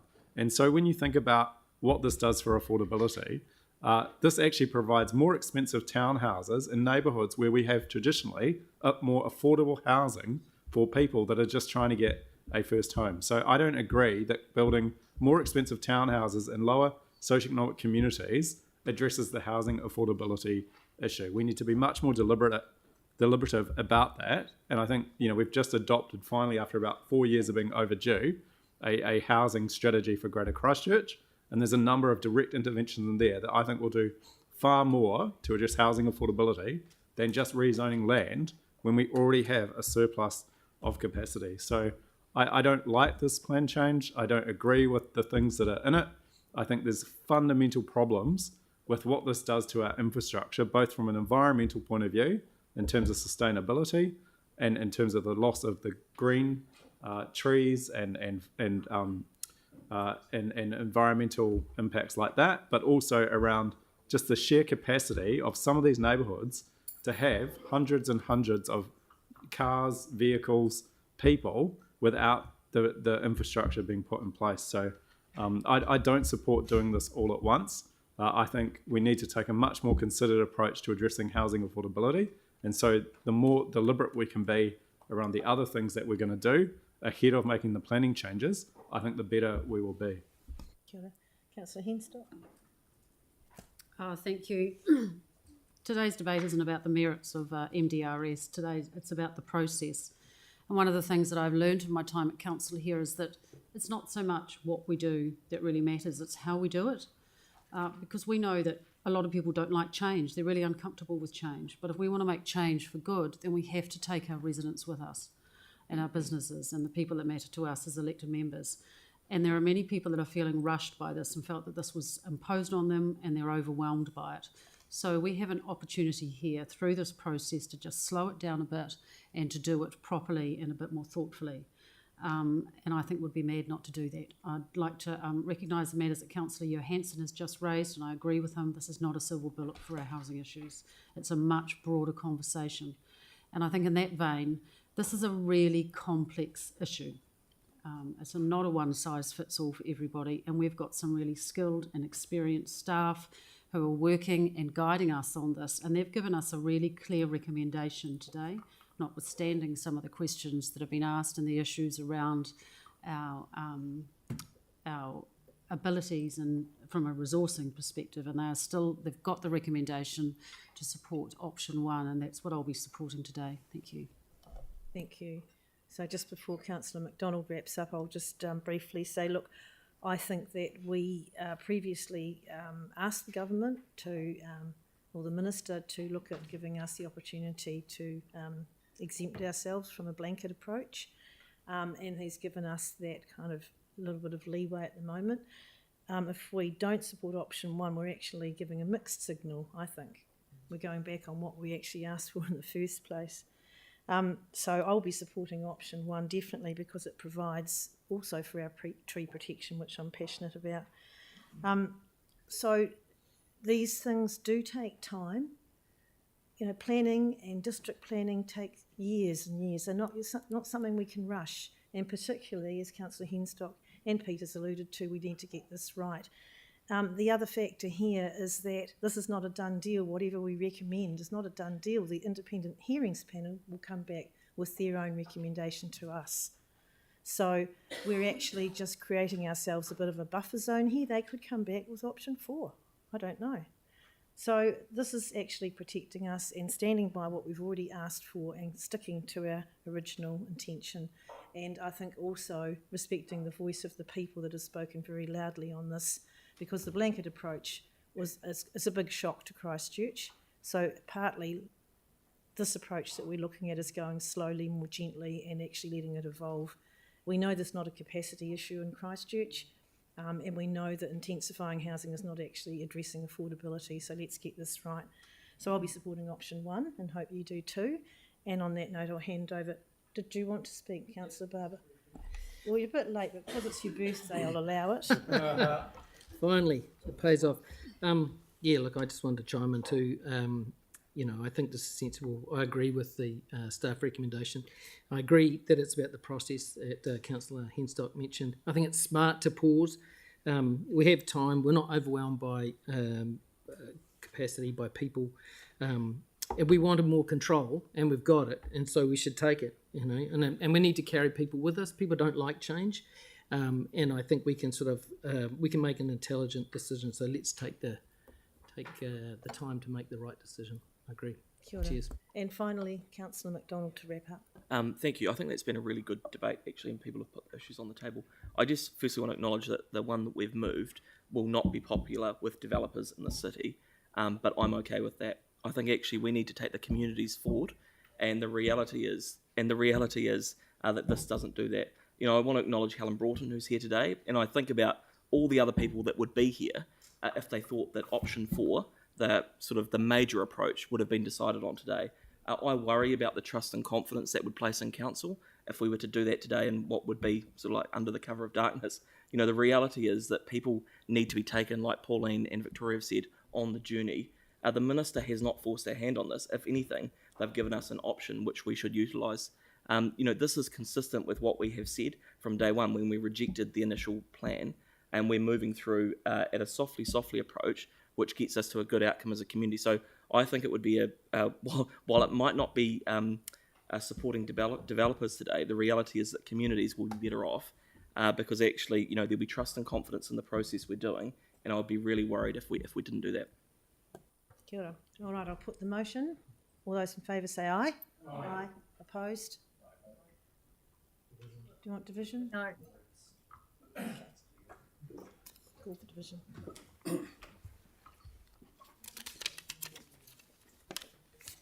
So this is a division for the officer recommendation, which is option 1, PC 14 item. Councillor Templeton. No. Councillor McClellan. Yes. Councillor McDonald. Yes. Councillor Johansson. Yes. Councillor Fields. No. Councillor Moore.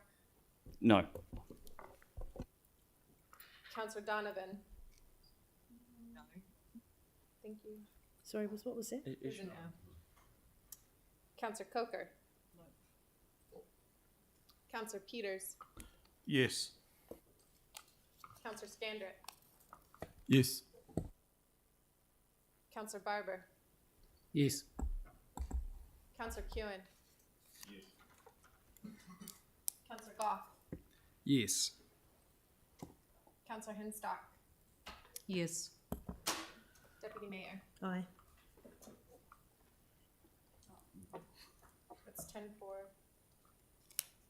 5 against. So that's carried. Thank you. That was a good debate. Right, so that takes us to, thank you for the work, staff. Thank you, John.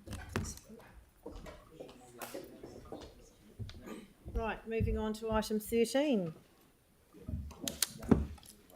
Gloucester Street, completion of the trial period. Happy to move this. Oh, thank you. Sorry, I didn't catch that. Councillor Scandrett. So, oh, sorry, just before you begin, this has been moved by Councillor Scandrett. Do we have a seconder for this? It's been moved by Councillor Scandrett. Is anyone prepared to second it? Councillor McClellan. Right, thank you. Have you got an introduction here? Daisy? Kia ora. Good morning. It's a happy morning. Sorry about that. A very quick introduction. This report just on Gloucester Street is, just to clarify, is a timing process discussion. There is a need for the Gloucester Street, the outcomes of the Gloucester Street trial to go through a hearings process. And given the workload that you currently have on, that can't happen until August. It's the fact that it's in the central city and the level of interest that it's incurred means we do need to do that hearing. So this is a question about what we do in the intervening period between the end of June and October, which is about 4 months. The report, I think, is the rest of it's in the report, and we should take it as read and hand to you for questions. Thank you. The only clarification that I'd like is the cost to leave it in. Oh. And not who pays. I just want to know what the cost is to leave it in and what the cost is to take it out. So the costs in the report, so in section 7 of the report, those are the costs between, the costs in section 7 on the table are the costs that relate to this report and the decision relating to this report. What we've tried to do in that report in section 7.4 is give you an understanding of what the risk profile is, depending on what the decision of the hearings panel would be, and therefore the council decision subsequent to that. My question is though, if we leave it in, yes, and before it gets to the hearings panel, is there any cost in between now and then? That's all covered in that. That is what is covered in that table. So there is the cost between until the end of June. Yes. For the preferred option, and we've split the cost into the NZTA costs and the cost to council. So, Right. if you take the preferred option, the cost to council is 34,000. Right. And if you choose to go with option 2, the cost is 52,000 to council. Thank you. Are there any other questions for Councillor Johansson? Yeah. So we've had the feedback. So what was the sentiment of the feedback? That is not. We need to be really clear today that this is not about the feedback. That will be all presented. That report hasn't been finished. Okay, I guess the reason sorry, through the chair, that hasn't been presented, and that will be presented at the hearing, and that's what the hearing will need to consider. Right. I guess the reason for asking is that obviously the decision we're making today is whether we use NZTA money to remove it, or whether we use our own money if we make that decision later on. And so without knowing what the community think, how can we make a decision today about what option we may support in terms of the cost if we don't understand what not all the specific feedback, but the general The decision sentiment is? today is whether to continue with the trial to the hearings panel or pull it out now. If you want to know those associated costs, they're in the table as we just No, determined. I understand, it's clear. If we don't agree to pull it out today and we decide to pull it out later, Yeah. it's going to cost us $215,000 Mhm. that otherwise NZTA would pay for if we pulled it out today. Mhm. All I'm asking for is, given that we've already done the consultation and we know what the feedback is, can we just be given a sentiment? If a lot of people are really unhappy with it, I'd rather save the money on the ratepayers and pull it out today. Yeah, okay, but but if hang people on, are hang on. We comfortable need with it, just I'd rather get leave some it in. advice on where we are with the feedback, because we know it has to go through a hearings panel, so it's kind of a bit of a funny, not quite a catch-22, but something like that. But I'm going to ask the Chief Executive to respond to whether we could assess the feedback quickly today and make a decision, rather than proceed to a hearings panel. I think it would be difficult to assess the feedback, but we do have Ron here, who may have more details to. Yes, you. through the chair. My understanding that to date the monitoring and evaluation work hasn't been completed, so we can't make a decision or an informed decision until such time as that has been undertaken. We have obligations under the Local Government Act, Section 77, that we have to evaluate matters, make informed decisions based on the options that we're trying to achieve. At this stage, we can't do that until we have that information. So if we were to make a decision today, then it could well be classified as predetermination. If we made the decision today to remove it, haven't we just breached all those principles because we haven't heard from the people? We have heard from the people, but we haven't actually made an evaluation of what we've heard. Okay. And we have to do that to actually as part of the process. Understood. But if we make the decision, which is one of the options in the report, is to remove it today, how could we make that decision if we haven't got the feedback? If that's from an option in the report, I don't think we can actually make that decision today. Right, so it shouldn't really be. Yeah.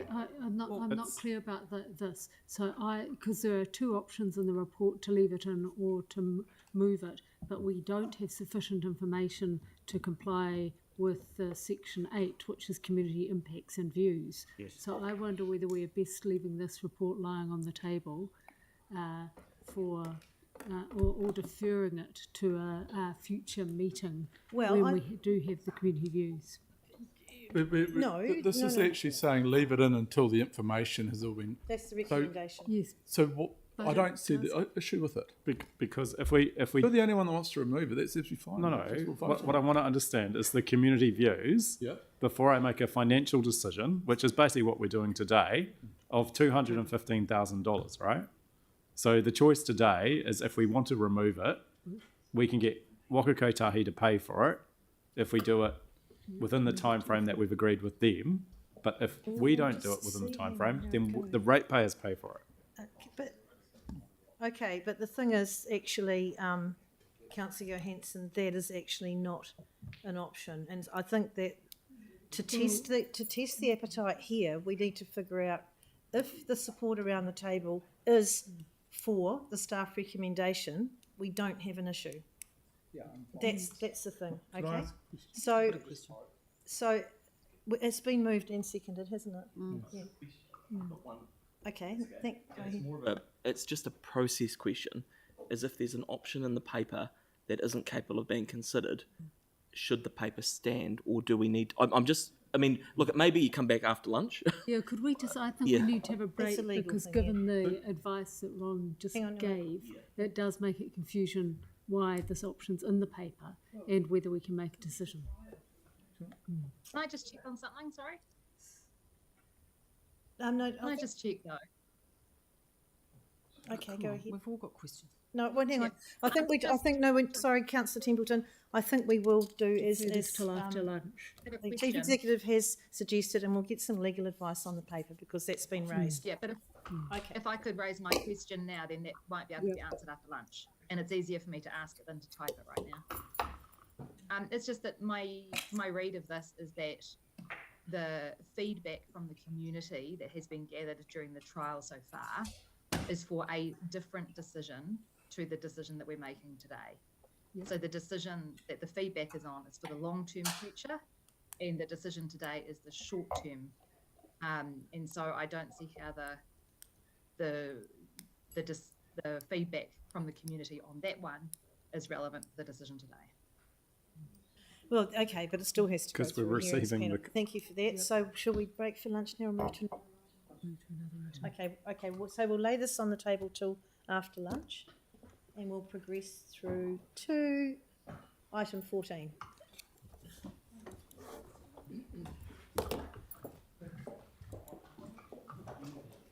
Oh, back.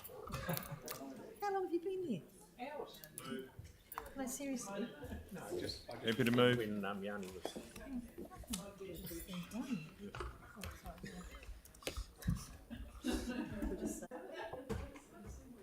Happy to move, Mr. Chair. Happy to move.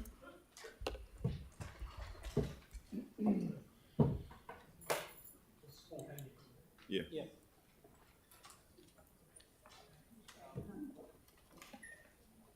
It's my old school. Okay. Thank you, Pauline. We're up to item number 14, and Councillor Kewen is happy to move it, and someone is happy? Councillor McDonald's happy to second it. Have we got any question, or do you want to tell us anything about it? No? Any questions of anybody? Okay, I'll put that motion. All those in favour? Aye. Aye. Against? Thank you, that's carried. See how easy it's done, Pauline? See how easy it's done? Right. Thank you, Lynette. It's right outside. Right, number 15, Capital Endowment Fund application for the Eastern Relationship Project. I'm happy to move it. You will second? Councillor Peters happy to second it. It's a common sense thing, and the way the chair of the Com Board explained it this morning was very clear, I thought. So, no question? Yes, question? Yeah. Yeah, thank you. Two questions. One is the draft plan that's attached. So outside of the funding decision, there's a plan that's attached at the back that's been developed with the chair and deputy chair of the community board, but not with people in the community or the local councillors. So my question was, if we agree to the funding today, how much flexibility do we have to change the plan at the back that the funding is being allocated towards in terms of what it's doing? But this is on page 252. So there's a number of red comments in there, and I just was trying to understand if once we approve the funding, if we can change what's in the plan based on the community liaison group feedback and the local councillor feedback.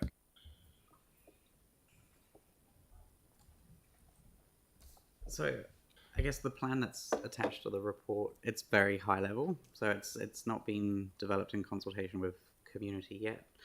In terms of the funding, the report outlines what the funding's to go, towards. So it's we're looking at appointing an independent facilitator who will help us work with community, a CDA who will also sort of bridge that gap between council, the facilitator, and community, and will pick up continuing that work. But in terms of where those work streams are in that diagram, that's a very high level picture of where we see this project going. So I still don't understand. So the process to amend the work streams is what following the funding decision? So the governance oversight of this is going to sit with the community board. So, we'll be reporting back through the community board. We'll be discussing with the board where best to engage. There's, as you'll know, there's lots of gaps in the community of where we can reach, who we talk to. And really this is what that project's looking at doing. It's building those relationships with community. So that and then working to build that trust and ongoing relationship with community. So it's going to be a long-term project. Right, but the suggestion in the independent review was that the reference group that we'd established should be worked with around developing this plan. Will they be worked with? So I guess the independent review sort of it started off of the back of the fire at the wastewater treatment plant, but what this project's going to be looking at doing is much broader than that. So you've got a reference group already that's centered around the wastewater treatment plant and the issues there, and the intention is for that to continue. But actually what this work is looking at doing is really around workstream 2, and that's building the capacity and the social capital of community across the whole of the East. So you kind of need, that's why it's been broken, so broken into different work streams. You've got one which is the response to the fire and that ongoing project, which is, still happening now. But really what this funding is looking at doing is much bigger than that. It's to resource the need to improve the relationship with the whole of the East.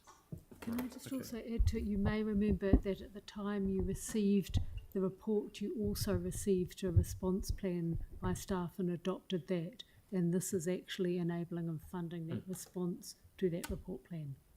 Yeah.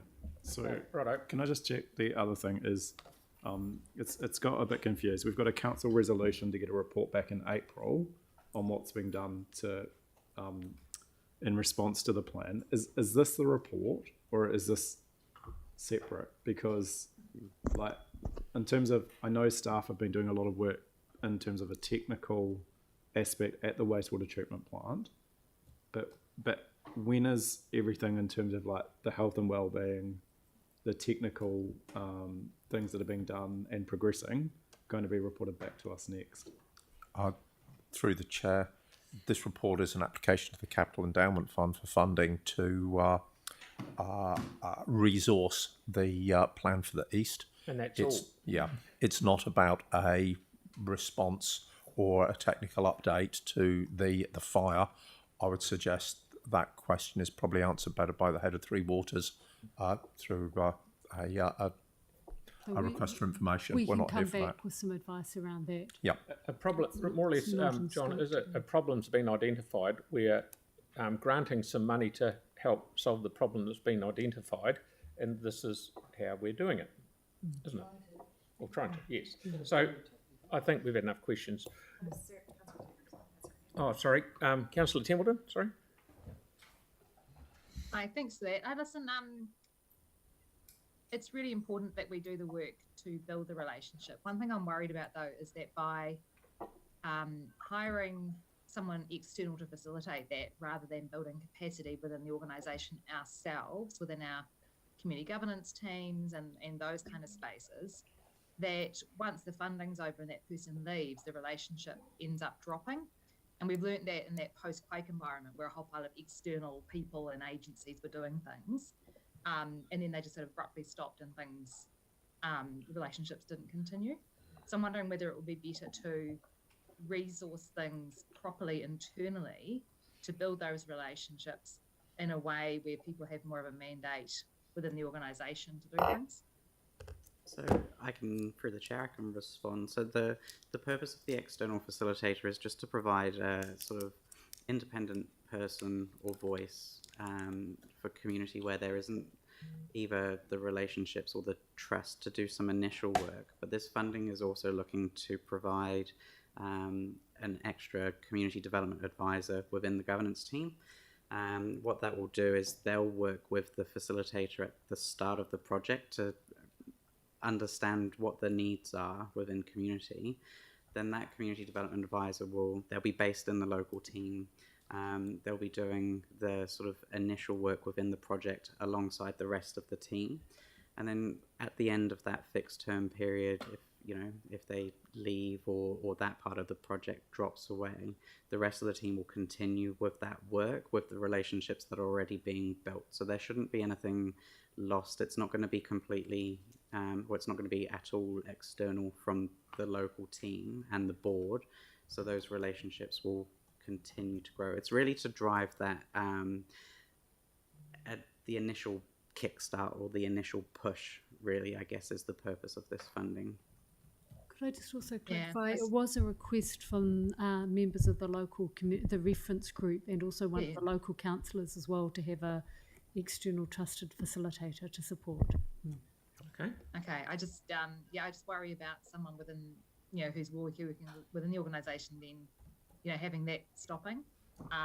So if we could make sure that well before the end of the project, that we have the opportunity to maybe add funding to make that position permanent in the east. This isn't a short-term thing, and we need to make sure it's maintained over time. And the board governance team have enough going on already, and could probably do with more support, more resource. Okay, so any more questions? I've moved it, Mark seconded it. Is there any debate? Councillor Johansson. Thank you. I appreciate the work that staff have done on bringing this to us. This follows on from the resolutions from the 1st of November last year. I am frustrated that I was told that this report had been delayed because it was sensitive, yet there's nothing sensitive in the report, and it means that we've lost time.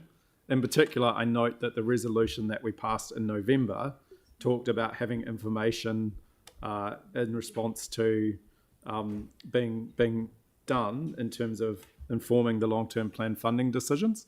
But it seems obvious from the timeframes now that it will be very difficult to actually give effect to that. And I think it's a real shame and a real lost opportunity. But hopefully, in good faith, we can start to work on this plan and start to rebuild some of the trust. I think one of the other really important things that we need to recognise is that actually people just want to know what is the permanent solution that's being offered here. And that's probably the thing that gives people the most amount of concern, is that they don't have any visibility of a plan for the permanent fix to the stench, but they know that the stench has been bad, it's been horrific, and although in the last week it's not been breaching the guidelines in terms of health, it certainly has been before that, and it may also get worse going into winter. So, I think this is one part of the strategy that we need to adopt in terms of rebuilding the trust. The two other things, and again, these are things that are mentioned in the independent review, is transparency over the permanent solution to stop the stench, and working with the liaison group and with the local community over what we're doing in terms of fixing the problems. And I think, if I have any concern with this, it is the kind of issue of doing a stock take of expenditure in the area. And in the report, it talks about apples and oranges. And I can't really see the value in doing that. We know there's a lot of work that needs to be done in this community. And it would be better to be looking forward rather than to be looking back and actually getting the work done rather than comparing suburbs against each other, in my view. So I accept that there's an opportunity, hopefully through the board, where we can input into it as local elected members, along with the liaison or the reference group. And I thank staff for finally bringing this to us. I do know that there is a huge amount of work happening at a technical level, but I think the social impact needs to be addressed, and this is part of starting that. Thank you. Councillor McDonald. Yeah, just very briefly, I think this is actually a really good thing to be doing, and hopefully we can get a unanimous support for it today. It makes sense, and I really took Yanni's points about looking forward rather than back. I thought that would be really good for us as a council to do. This gets raised every time around the long-term solution for that plant, and again, I sound like a broken record, but it is being worked through, and at the appropriate time it will be communicated to council and the community. The last thing we want to do is jeopardise that process. And it is worth noting as well, there was a better off funding proposal put up for this kind of stuff, which some people didn't support. So I think it's really good that actually the council are prepared to consider this again today to support that local community. But it is, while we do look forward, we should also reflect on some of the votes we have cast recently. Councillor Barber. Yeah, at the risk of being positive, I think it's a really positive thing for this community. It acknowledges that they've been through a lot. And as Councillor McDonald points out, if things basically could be done any quicker, they would be, but we need to get this process right. It's really unfortunate that this particular community has had difficulties with the OPP and with the fire, and that they're stuck with it. But I think this is a step in the right direction to rebuilding the relationship. But I just can't get past the fact that this is a really positive thing, and we should celebrate it and move on. Cheers. Okay, Councillor Peters. Thank you. Really pleased to see this coming before us today. Happy to support it. Happy to second it in the fact that we've got a traumatised community across there in the east. They've been traumatised by far too much in recent history, and it's time to start showing them some love and trying to rebuild that trust and relationship. So hopefully we can get that unanimously supported around the table today, so that we can start to mend the relationship and rebuild some of that trust and relationship with that eastern community. Okay, I'll just have a wee yap. Even though I've moved this right at the start, I wasn't actually a fan of this. I'm going, why are we going to spend more money asking people what's wrong when we should actually spend that money on doing something? Now, we've got to be careful that we don't end up having a full-time employee forever just asking about what's wrong and never actually physically doing something. All these people want to see is some of their roads fixed. And talking to Councillor McDonald the other day, out in the Ilam area over the next 10 years, there's $10 million been apportioned in a long-term plan for roading fixes and stuff. But over in the eastern side of town, it's 220 million. So we are doing it. But I just want to hurry up and get on with actually doing it, because that's what people see every day. We can talk about it all day long, but this is good that we're doing this, but I don't want it to continue on forever. Otherwise, it just becomes a thing. But with that, I will put the motion. All those in favour? Aye. Against? Thank you. That's carried. Brilliant. Right, number 16, Chief Executive Recruitment. And as you know, this has been workshopped all over the place, and you've all had it for a week. There has been a couple of little tweaks from one of the councillors, which is cool. But I'll ask the Chief Executive to just have a wee talk about it, and I'm sure we'll be in good shape. Great. As the Mayor identified, this is the draft position description that will be used to go to market for the new Chief Executive. Council's workshopped this in a workshop that was facilitated by Westlake, who did an initial draft, and then the Employment Subcommittee or Chief Executive's Employment Committee refined that and have put this to you today. There is an additional resolution that we're putting up that will just allow for any minor tweaks that need to happen to be approved by the Mayor and Deputy Mayor, because we do have suggestions about some minor tweaks, which is just around wording, for example, acknowledging that our treaty relationship was with mana whenua rather than the iwi, and some sort of movements between essential and desirable. So there is an additional resolution that allows minor tweaks. Right. So we've got a mover who is Councillor McClelland, and the seconder, Councillor Barber. No questions, no debate. All those in favour? Aye. Against? Thank you, that's carried. Brilliant.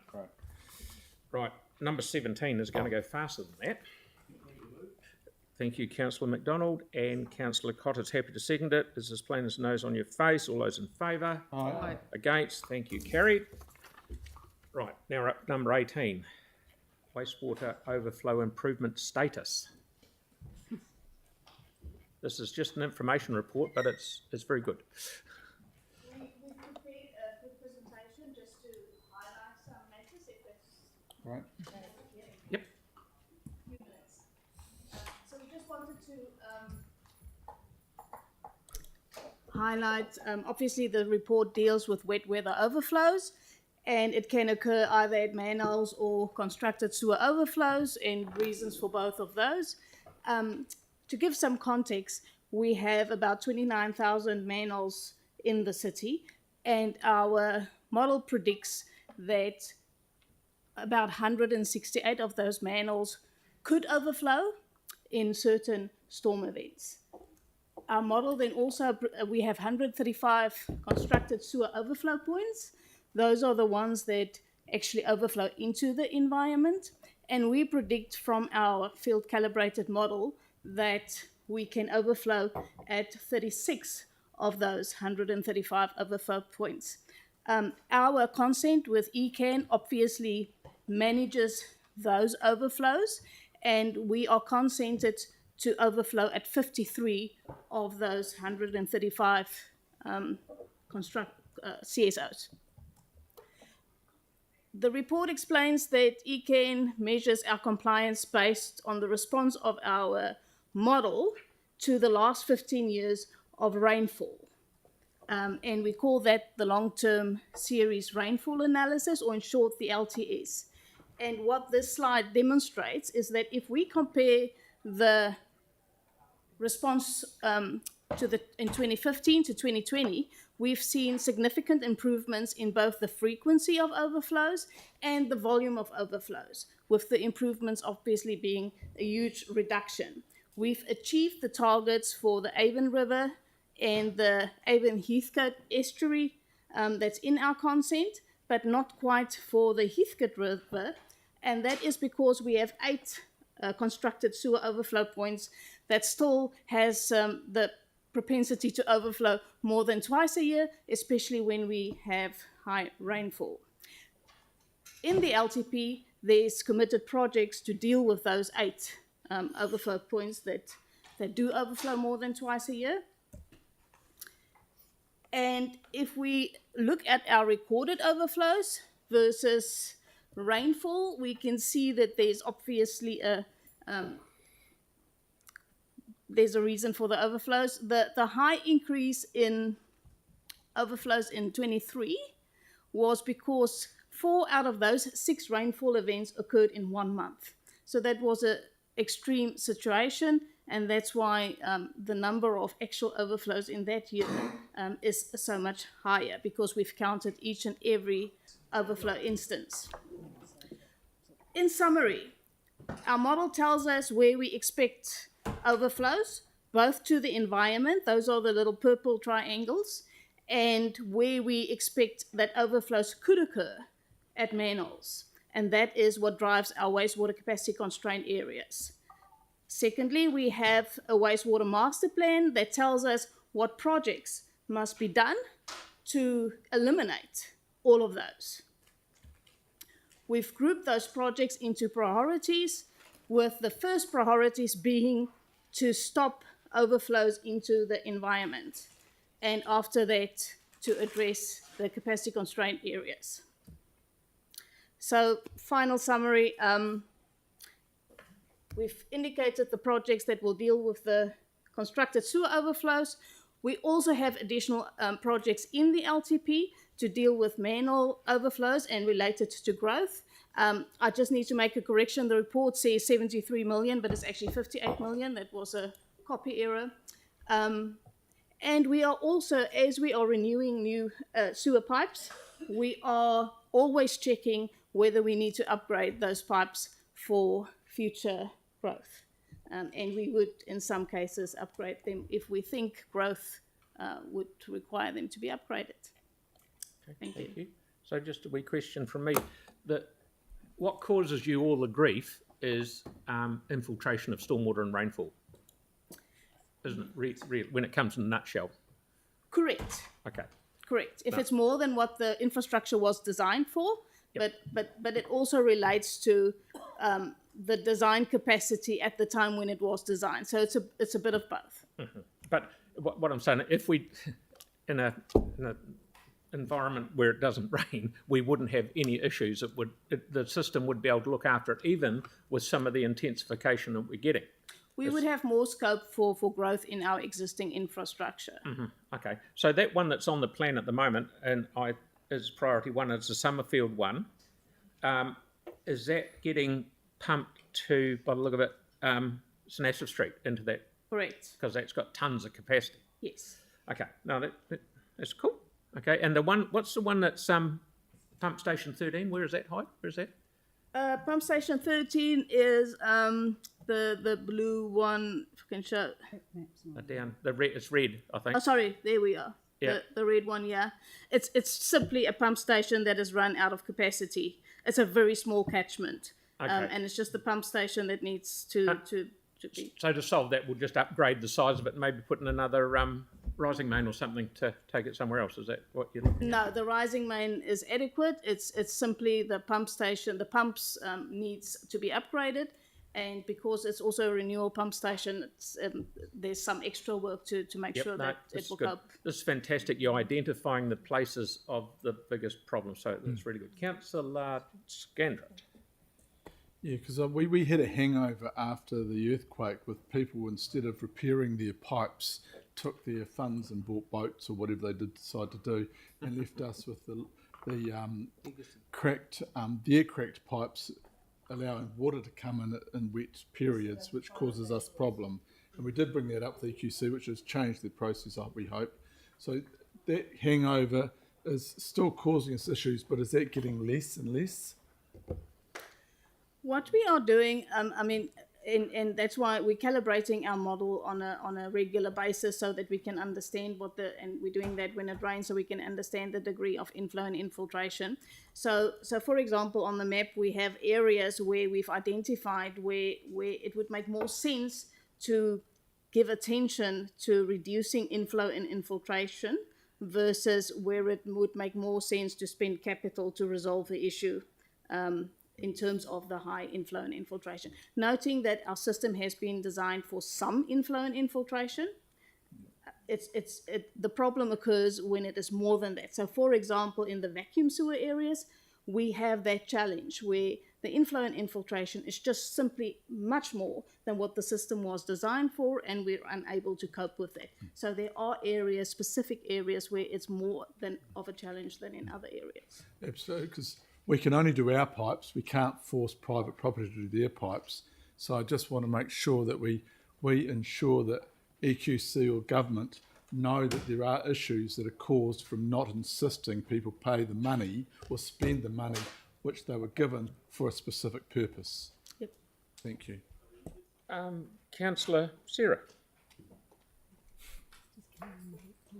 Thank you for that. Hey, listen, I see that one of the key areas we need to work on is that Fisher Ave area.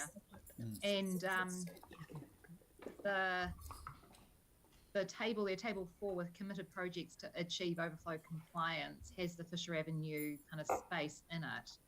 But the time frame for the funding is actually most of the LTP, 24 to 32. And I'm just wondering if we get a bit more detail on the specific stuff around Fisher Ave, given that the overflows are so high in that area volume-wise, and the time frame to achieve what we need to for compliance there. Yes, the time frame that I've given here is the funding period. The project is currently under design, and the final time frames will pursue from that. Our intention is, of course, to make it occur as soon as feasibly possible in terms of design and construction of it. It's essentially a pump station, a 570 litres per second pump station that will pump all the way from Milton Selwyn Street to St. Asaph. So it is quite a big project, and it will take some time but as I said, we believe that the project would be completed before the funding period is actually shown. Yeah. And that particular project too is quite complex, in as much as it's a pump station. There's pressure main. We've got to get under a railway line, Brougham Street, Morehouse Ave. So the funding is spread out over the LTP. But if we get, as Michelle said, if we get the opportunity and the design is done sooner, then we'll look for opportunities to bring that back, because we do that with a lot of our projects, is try, as soon as we get them ready, we look at the priorities and may shift them around. But, and also, as noted, there's another project that also deals with that. So it's not just that one project. There's also an upgrade that's currently under design. It's the Beckenham Pump Station project to resolve the local issues. Okay. That's great. Yeah, so I was just checking to see whether we were constrained by where the funding was sitting, or if we could do it quicker. So, but you're telling me that we will do it as quickly as we can, and that you'll come and ask us if you need the funding brought forward. Yeah, we'll do it. We've got the money in the draft LTP, so we would look at moving it around within that to hit the priorities. If it's ready sooner, we'll be coming and telling you we'll be doing it sooner. Yeah, but yeah, I think it's one of those ones where if it's possible to do it sooner, we really should be. Yep. Thanks. Thank you, Councillor Henson. Yeah, thank you for the comprehensive report. Like, it's really good. Lots of very technical information in there. Just at a very high level, I was just trying to understand, how do we measure the overflows when it rains? Do we actually physically go out and walk through the streets? So there's a couple of ways that we do that. We have monitoring in place by a contractor that has got monitors in place at 17 of our constructed sewer overflows. So where we know and our model predicts that we are overflowing, we actually have level sensors and velocity sensors in place that tells us immediately when it overflows, and it'll allow us to understand what the volume is. In cases where we don't have that online monitoring in place, we do have SCADA that helps us understand as soon as the wet well, the level sensors are in place for SCADA. So we do have a good handle for the constructed sewer overflows when they overflow, and in many cases also by how much. So, for example, along places like Clarendon Terrace, which I know floods regularly, and we've had raw sewage coming up through the manholes. The manholes are a bit different. Right. We don't have online monitors at each and every manhole to understand when it will overflow, and that's where we really make use of our model, and that's why we've changed the routine of our calibration of our model to do more regular calibration of the model so that we could have a better prediction of when it will overflow. So we're actually doing annual calibration through level sensors to check the status and to make sure that we know where that will happen. And we obviously also, when it actually does overflow, we get reports from our maintenance contractor, and that is factored back into our model to understand where what has overflown. So with a certain amount of rainfall, we'll have a contractor response that will go and look at the vulnerable sites, or the sites with a history of overflows, and we'll look at what's happening and then record it. We are required to give a report whenever we have an overflow to ECAN, and we do that. And I know in the past that this has been a really sensitive issue to mana whenua. Has there been discussion with them? Obviously there's a lot of information here about what we're doing, and there's always been a debate about whether we have a target of a compliance of zero overflows versus having allowing for them. Have we had a discussion with mana whenua over the impact of what we're doing and how we're addressing?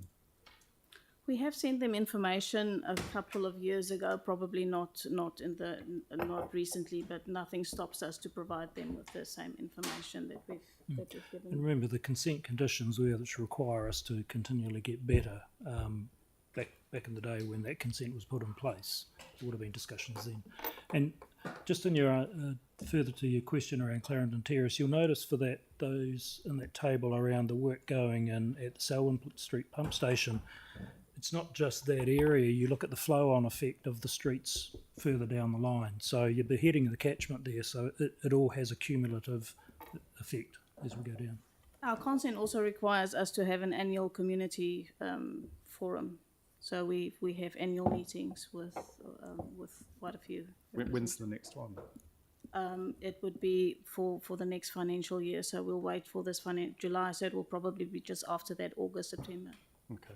I think final question, but I think the point that you made was really good in terms of, although we might not see specific streets listed on here, the work that you're doing does minimise the impact on those streets. And I wonder if, because it is quite a technical thing, if there is a way to kind of just highlight the catchment impact a little bit more, so that, like when we're talking to people in our community, we can actually show that we've had a reduction in complaints or incidents.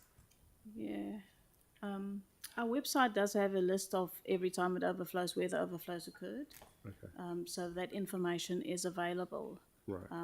This is so much more on the planning side. I'll certainly take your point to heart. Okay. I wouldn't want to put put too much more effort into another report if that's where you're going with this, because it takes a while to bring this information together in a way that we can present it to you. And this is the second in a series of updates that Michelle's given you. She's already so there's still the water supply one to come, which is going to be prior to you debating the LTP. So it takes a long time to bring this information together and put, as you say, it is very technical, and getting it in a way that can be understood. And these are public meetings, so it's all available for people to have a look. Okay, thank you. Councillor Coker? With the Priority 2 project that's not funded 2025, which one is that?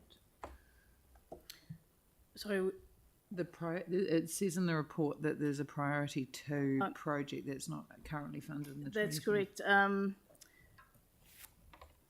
So this Lancaster upgrade is not funded. We still need to do some additional planning to make sure exactly when that is required and how much it does impact our overflow. So it's yes.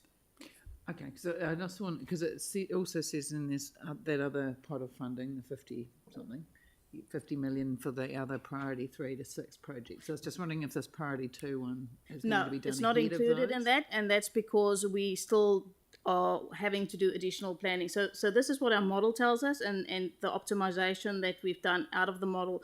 We always have a next level of planning to make super sure that what we are doing is correct. This is our guidance, it's our 30-year master plan, but we haven't yet specifically targeted that priority. We're not too concerned about that, and we will bring it in. We have program level funding that can be assigned to that in the LTP. Thank you. Councillor Templeton?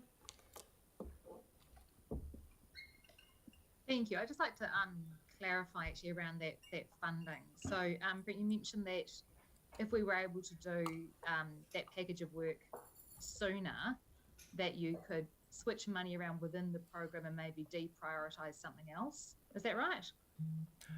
Potentially, it would depend on where we're at with the design and consenting part of it. As I said, if it's done sooner, we'll bring that forward. And there may be other work that we're still investigating that we may have put earlier in the program, but we'll manage it as a 10-year block. Yeah. Yeah, no, it's just that I'm really keen for us to get all of the work done as soon as possible. So one of the things I wouldn't want to see, if we were able to do this sooner, which I think we should aim for, I wouldn't want to see other work that was also a priority deprioritised and pushed back a bit to cater for it, if you know what I mean. I'd understand, rather if we were able to do it sooner, that maybe you came and asked for a bring forward of money rather than jiggling things around within the program budget. That was all. Yeah, and the level that we may have to bring forward, we would be coming back to council anyway. So because I understand exactly what you're saying, you don't want to deprioritise anything, but we also as officers need to work within our budget. So we would be coming back to council if we needed to move anything around. Yeah, no, absolutely, and I think that that's a decision that should be made by council to see whether we think it's a priority to do all of the projects if they're able to be done sooner, and rather than at the staff level. That was all. Understood. Yeah, thanks. So one last question from me, because I'm not accepting any more questions.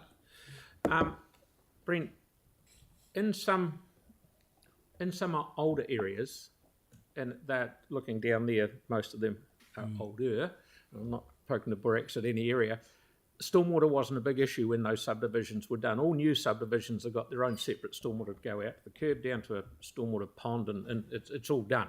Mm-hmm. One of the issues is, and it's all very well saying it rains and water leaks into our cracked pipes, but would I be right in saying that the vast majority of it goes in through gully traps that might be hooked up to stormwater pipes or houses? I wouldn't be able to comment on that. I mean, there's a percentage of both, but you've got so much has happened with the city with the land movement and cracked pipes, and even individual houses where gully traps are an issue. And as Councillor Scandrett said, repairs may not have been done, but it'll be a combination of all of that. A little bit of everything. Okay. No, thank you for a fantastic report. I'll put that. I'll move it if you want. You've got a mover? No, Yeah, you're moving it? Yep. Yep, and I'll second it. Any more question? No, there's not. I've done it. Yeah. Oh, yeah. Oh, sorry. They've gone, so don't worry. Just wondering, the Bells Creek filter that was installed a few years ago. Yeah, can we get a memo on that, on the update of it? We didn't know what the OPEX was going to be at the time it went in and how it's working at some point. Yep, filter. Okay, thank you. Right, I'll put that motion. Yes, councillor. Yes, okay. Yeah, far away, yeah. Far be it from me to come in here and ruin your day. What about Banks Peninsula? Oh, I couldn't possibly comment in advance, Tim. But it's good that we're making improvements. But I just want to wonder if we're making them fast enough of them and fast enough, because the rain isn't going anywhere. And regardless of how you reason the increased rainfall, it's here and it's voluminous. And the Mayor rightly pointed out, when it infiltrates and inundates our wastewater network, then we're in trouble. The Akaroa, here we go, Tim. The Akaroa wastewater scheme is currently a $100 million project, and we need it done. It must be done. There's no way around that.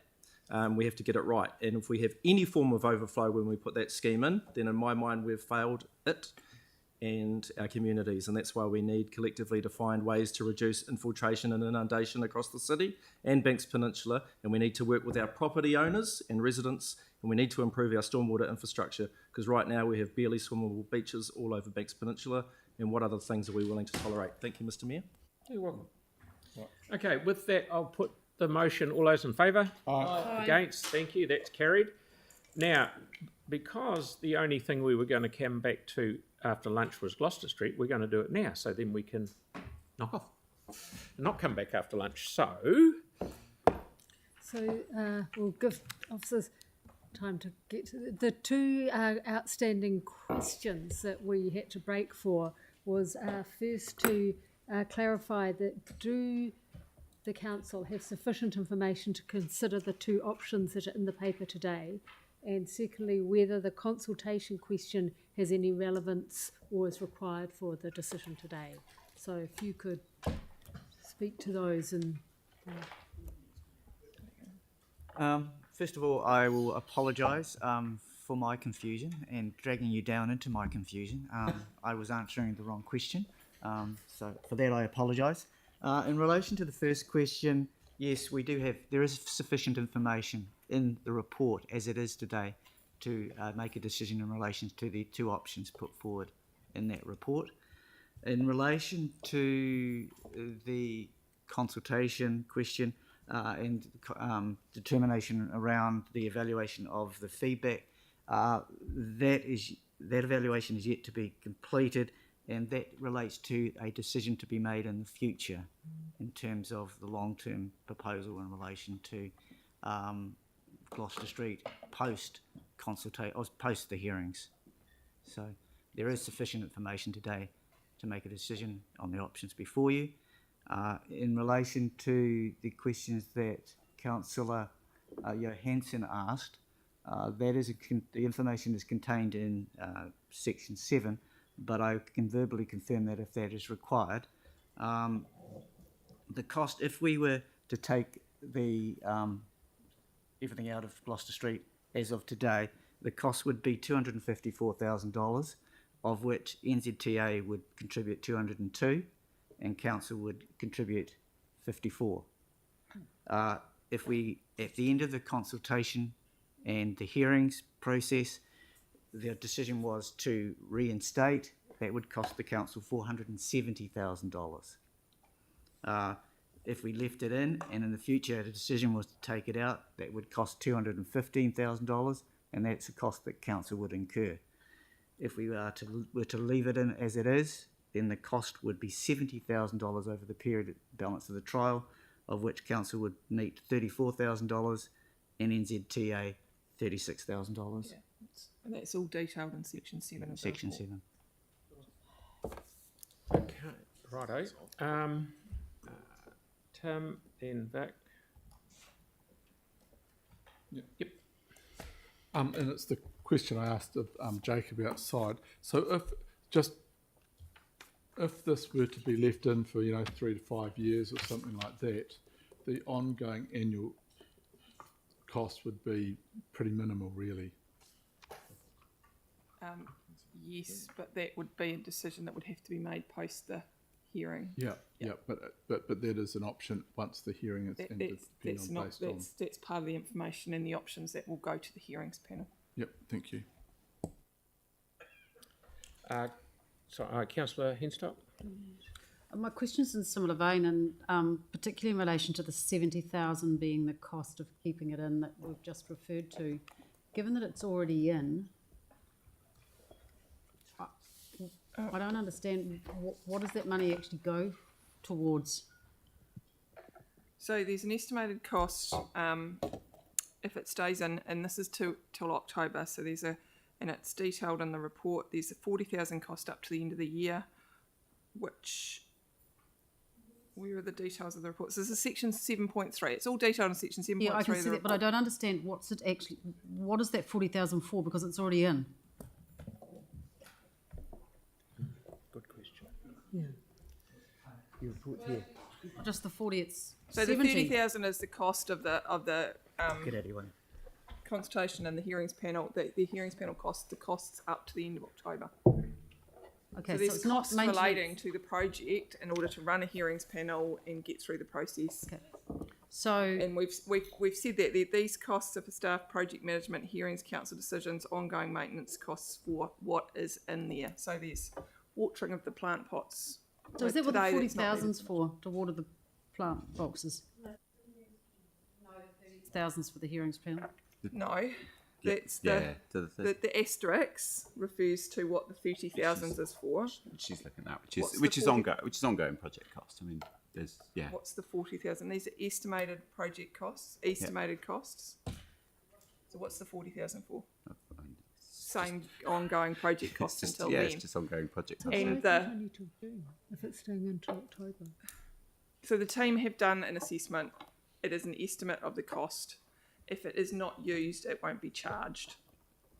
So can I just clarify, will that 40k, at the moment it's saying it's only covering till the end of June, that will cover till the end of October? No, the 40k is to the end of June, and So there's an additional 30k until the end of October in the next line. No, but you've said that's related to the hearings panel.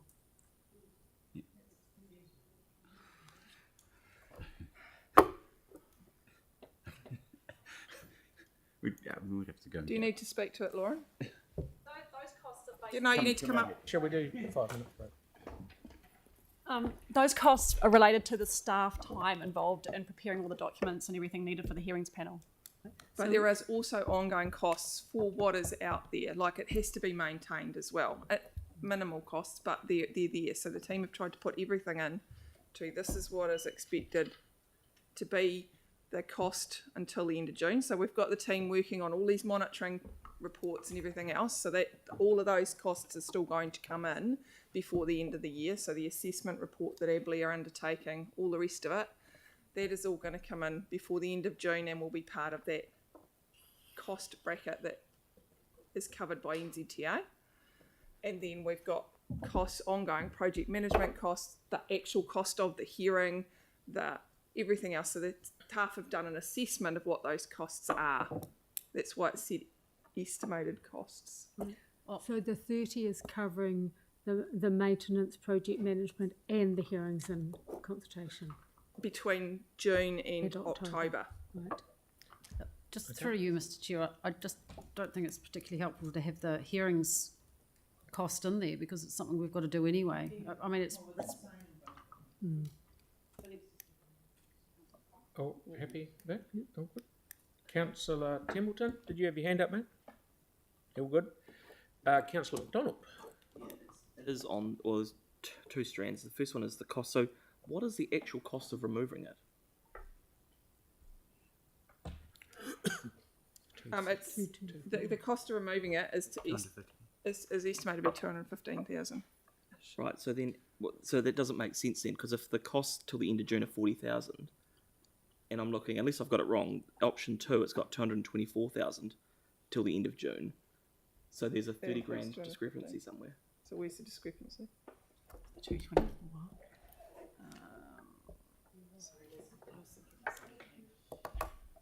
So Lauren did an assessment and she came up with that we've done a indicative assessment of what it would cost in 4 or 5 months time to take the I get that, cost but out. But that's not, they're not the same cost. So No, but they'll have to be. Well, the can't have- 215,000 is pure construction costs, right. whereas the 224 is also other costs as well, because we're still doing monitoring, we're still doing all sorts of other things. They'll go through to June or to October. Yeah, so what he's saying is that if you've got 40,000 here, shouldn't that be 200 and Shouldn't it be 250? 255 to Okay, you're remove done? it in June. No. No, good. Why would it be 255 if it's... Just getting started. So I'm just really, and it kind of comes back to, I'm just not sure. I mean, I get that it's in the council budget, it's not a big scheme of things, but it's the confidence in the papers that are coming through in terms of that. If we can't explain now the discrepancy, yeah, absolutely. how can we make a decision on it? Yes. My preference would be, look, I'm comfortable leaving it in there, but you know, and it's only been through the questioning that this has sort of come to light. I just wonder whether it's something we can. I just think in terms of we've got to have confidence in these papers coming through. Absolutely. And and don't get me wrong, I mean, you guys are I agree. working under the pump, but we can make at the very least, we'll need to get the answer at the meeting if they're not in the report. So, you know, is it something we can bring back? So there is the choice of either, given that the figures are negligible and it's in existing budgets, making a decision today but actually reporting back to council on what the actual costs are, or the other option would be to leave it lying on the table to, I think the next meeting's F&P, is it? Get it done and then come back and report on the exact figures and what they are. So just if And that's the we- will, that's I don't want to hold up. But so the other question is, and I mean, I suspect these projects won't necessarily happen going forward for a while. But how do we get the alignment? Because I guess the thing that I kind of think about is we had the temporary, the trial. Yes. So we've put that in. But then just in terms of the timelines, I guess we will have always known that we were going to have an LTP. So in a sense, the timeline was always going to happen, that we weren't going to do hearings panels now. So I guess the question is, could we not have aligned the temporary system to be to the end of October so we could do the hearings and we're not in this position? It just feels like it's a bit of an own goal. I don't know, I'm just asking that. Yeah. We were obligated with NZTA to only have the trial going till October, and the timelines caught us out on the hop because we were putting it in, we were taking it out, we weren't putting it in. So I mean, from a staff's perspective, you sort of hit the nail on the head. Before we've been under the pump and chasing our tails on this one as a project. It just seems we just need more alignment going forward. We honestly thought we could get it in, but when it came down to it, we couldn't get the hearing in. Right. Okay. Yeah. Cool. Thanks. Okay, Councillor Johansson.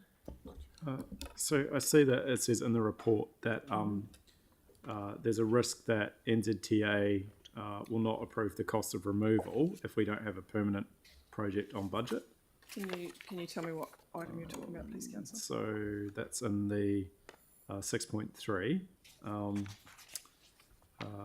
and just under the fifth bullet point, NZTA approved this SFP funding based on council indicating their plans for a permanent project on Gloucester Street, so the trial could be used to guide the permanent design.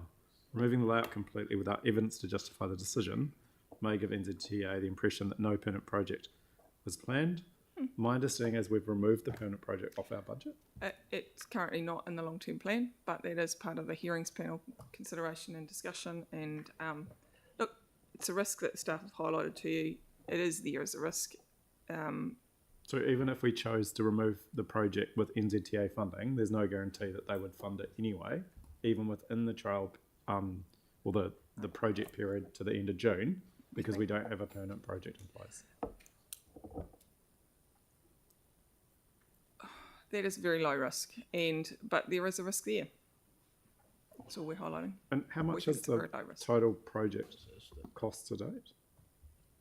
To date, it's around. Well, the reality is that this is about the timing of this. So this decision and that all of that, the total cost of the project and the absolute details of all of that will be put to the hearings panel. Yeah, sorry, I'm just trying to understand. If we leave it in and there's additional costs that come as part of leaving it in, how much budget is remaining within the budget? There is additional cost, and that is highlighted in section 7. But it doesn't tell me the total cost of the project and how much is unallocated. There's money on budget. Are you asking post? There's enough money on budget. We spent just under $1 million on this. Yeah, so we're under $1 million on this. Right. So if we, sorry, just to be There's clear. money on our council budget We've in order got to move it. a funding agreement with NZTA for a certain quantum of money to be spent on this project. We've spent X amount. There must be X amount remaining. During the trial period, I presume we have the ability to, I thought the whole point of this project was to make amendments based on how things were going. What is the quantum of money that's available within the trial period to make amendments if we choose to? There is only until the end of June available to claim back from NZTA, which is why we are claiming back the costs of the monitoring and the monitoring feedback and the monitoring reports that we've done in order to get to that point and to be able to provide the hearings panel with complete information on the trial and how it was, But like, how effective it was. I get, yeah. But we've stopped, we're in the monitoring phase. Right. So how many submissions did we get? Do we know? That is not part of this. That's not what we're talking about here, mate. Sorry, we'll carry on. Councillor you? Me. Thanks, Lynette. Not cutting across anything that Sam has rightfully pulled out and highlighted. But what I want to know is, was the start of this project was delayed for quite a significant period of time. Has that mucked you up at the back end of the project in terms of the reporting to council? It certainly hasn't helped us. Yeah. Okay. Thank you. Yeah, right. Also, just for my recollection, and I could go back to the report, was that timing flagged as an issue when we agreed on it the second time around after the delay? Because I mean, if Jake's point's valid, we would have been made aware of that at the time. Yeah, I'd hope so. I can't remember off the top of my head. I'm sorry, but I do know that we were aware that it was going to be tight. We generally thought that we could get the reports in. Yeah, and the hearing in. Okay, one last. It's been moved and seconded.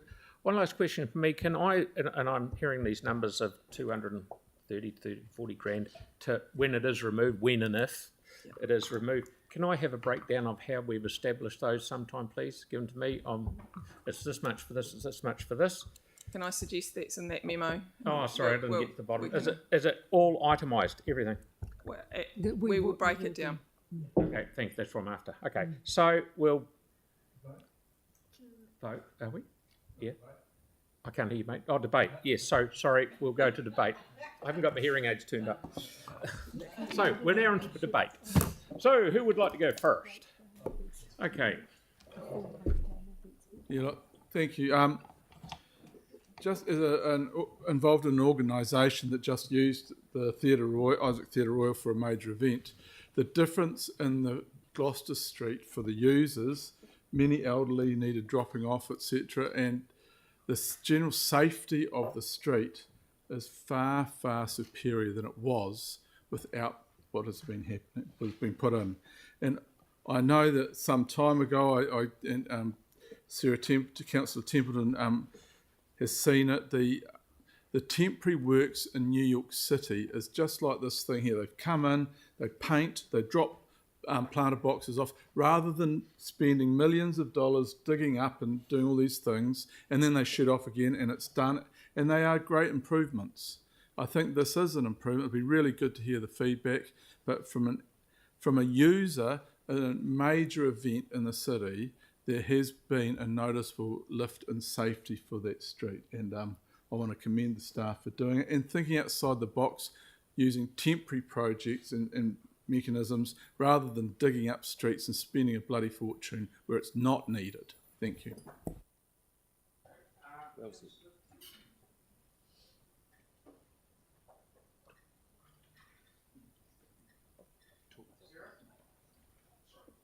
didn't have the button down. Councillor Templeton.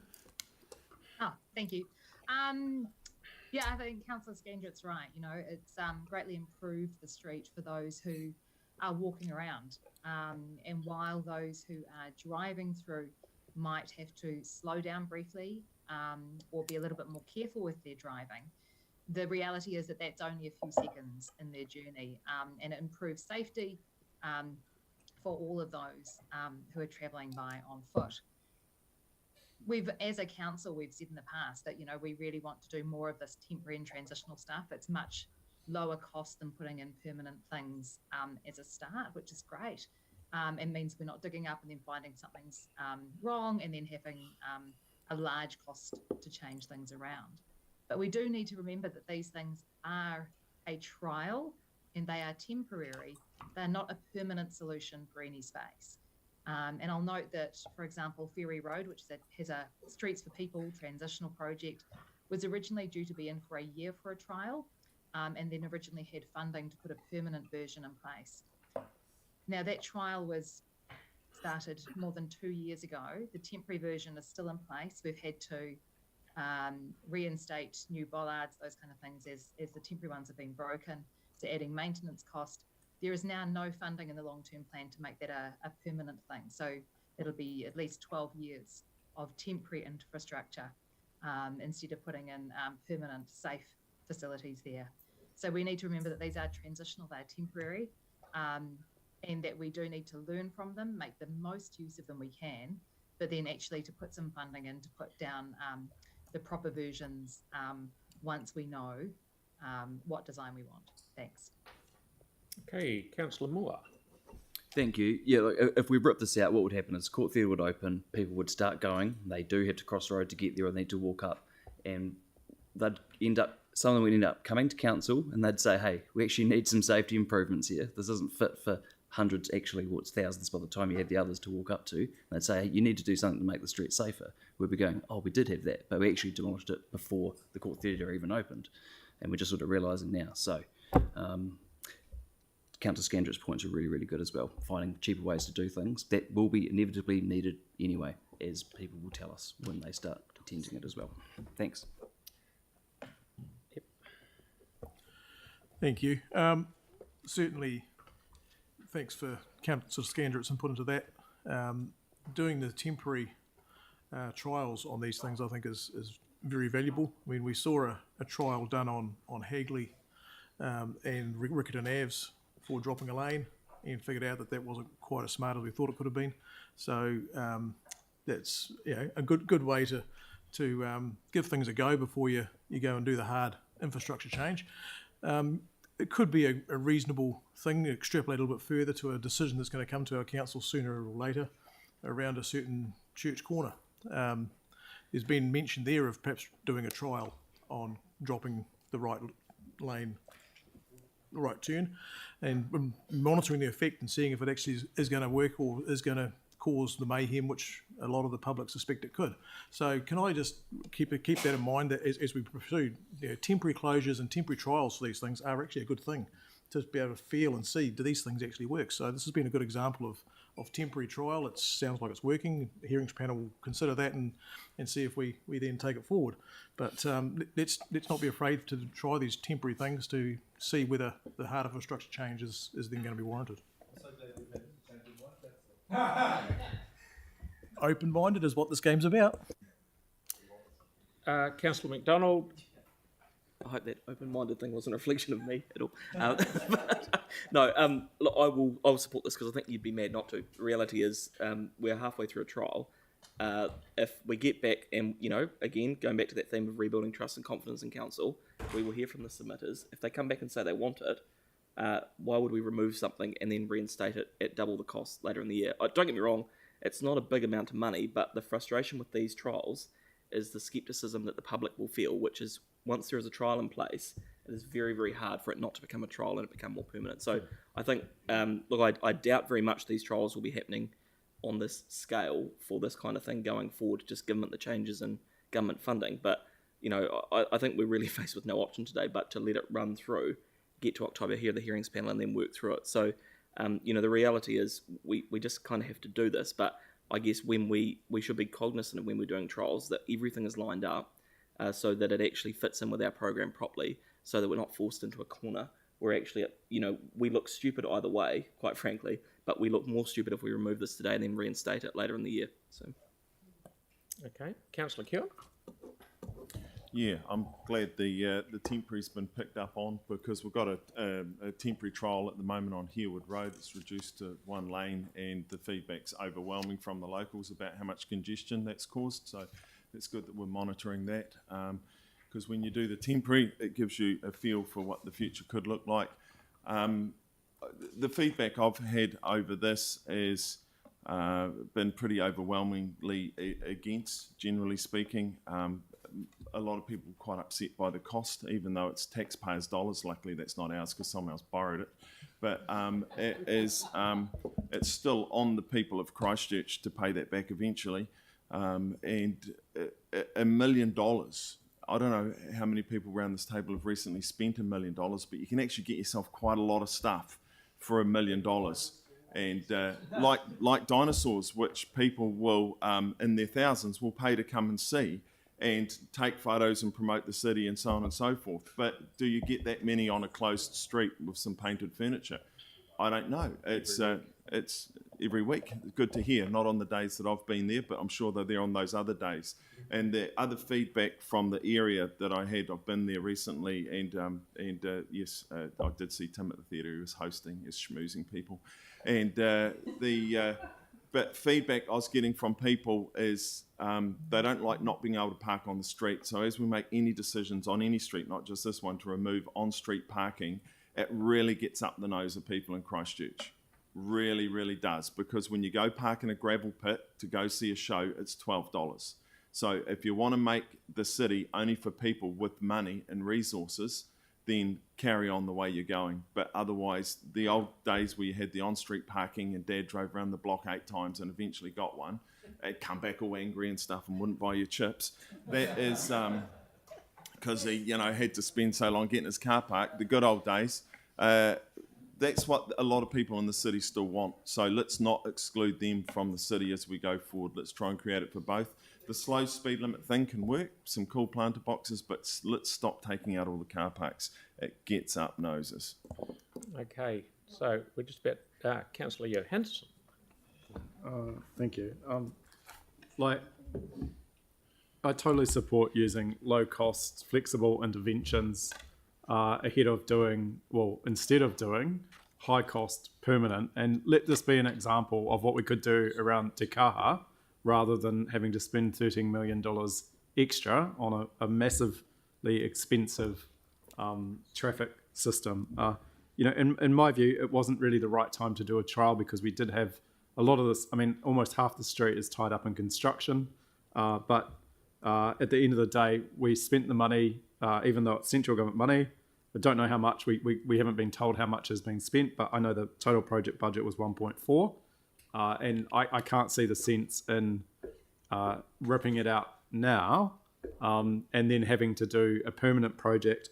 We did have $3.4 million on our budget. Thankfully, in the LTP, that has been taken off. I would much rather not have to spend a single cent more on this area, given that it's actually a really good quality road. If you go down and have a look, some beautiful paving. We've got suburbs that are completely munted in terms of their streets. And, one that, like Ryan Street, where a 92-year-old is really upset that we've just cancelled that project because we don't have the money. And yet here's a prime example of a central city street that's getting a huge amount of treatment. So I think the sensible thing is to leave it in, although I have to say I am disappointed that we can't get any indication of the public sentiment. We knew when we approved this, against the staff advice at the time that we shouldn't proceed with it, that we would have to do a trial evaluation. So I don't understand how we can get to a point today where we're being asked to extend the trial period at a cost to the ratepayers rather than being able to do it with the taxpayers. I would have far preferred to have the hearing done by the end of June so we could make the decision and not risk an increased cost to the ratepayer. But at the end of the day, if we've saved $3.4 million from not having to do the permanent and got something in here that is acceptable to people to make it a better place for people to be, then I think we should support that today. Okay, right. I'll say the last. We've got movement essentially. Right, my turn. I was against this right from the start, and I still don't like it. The amount of money we spent, yada yada yada. But it's daft. We're so far up the pipe now. It's daft to actually turn around and come out the other end, come out back where we come. The thing that worries me is, say we get to the hearings panel and we decide that it stays in. We haven't got $3.4 million to do it permanently anyway. So does it just become, like Councillor Templeton said, a sort of a high OPEX looking after-y thing because it's temporary for years and years to come? So I'll vote for it, but we shouldn't have gone down this track in the first place. So, okay. With that, I will put this motion. Oh, that's right. You did have your hand up. Yeah. Councillor Barber. You just don't care. Yeah. It was an open-mindedness that kind of surprised him. Yeah, I'm going to jump on the bandwagon too. I wasn't thrilled about it to start with, but I'd have to say that the Streets for People Aranui project has changed my mind on temporary traffic changes. It's been really positive. Yeah. The beauty of that project is that we, council staff, listened brilliantly to the community, made some significant changes to allow more parking for people on Breezes Road who desperately wanted to keep it, something like 95%, and took away some of the changes that weren't really working for the residents. So I think, this is the way forward. If you're going, rather than spend a lot of money in one go, do something temporary, and then if it fits, then make it permanent. When the time comes. And I agree with Councillor Johansson's assessment of what we should do around Te Kaha. Rather than spend 13 million bucks up front, look at something temporary till we get a good solution. So, yeah, I will support it. Okie dokie. So I think we're all looking pretty sharp here. I'll put this motion. All those in favour? Aye. Against? Thank you. Carried. Right. We're at the end. There's no PX. There's a bit of a worry. So I'm disappointed that I don't have to kick Tina out because there's no PX. So, away you go, Kelly.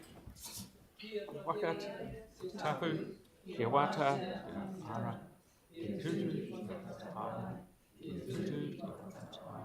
huie, tahie. Thank you very much.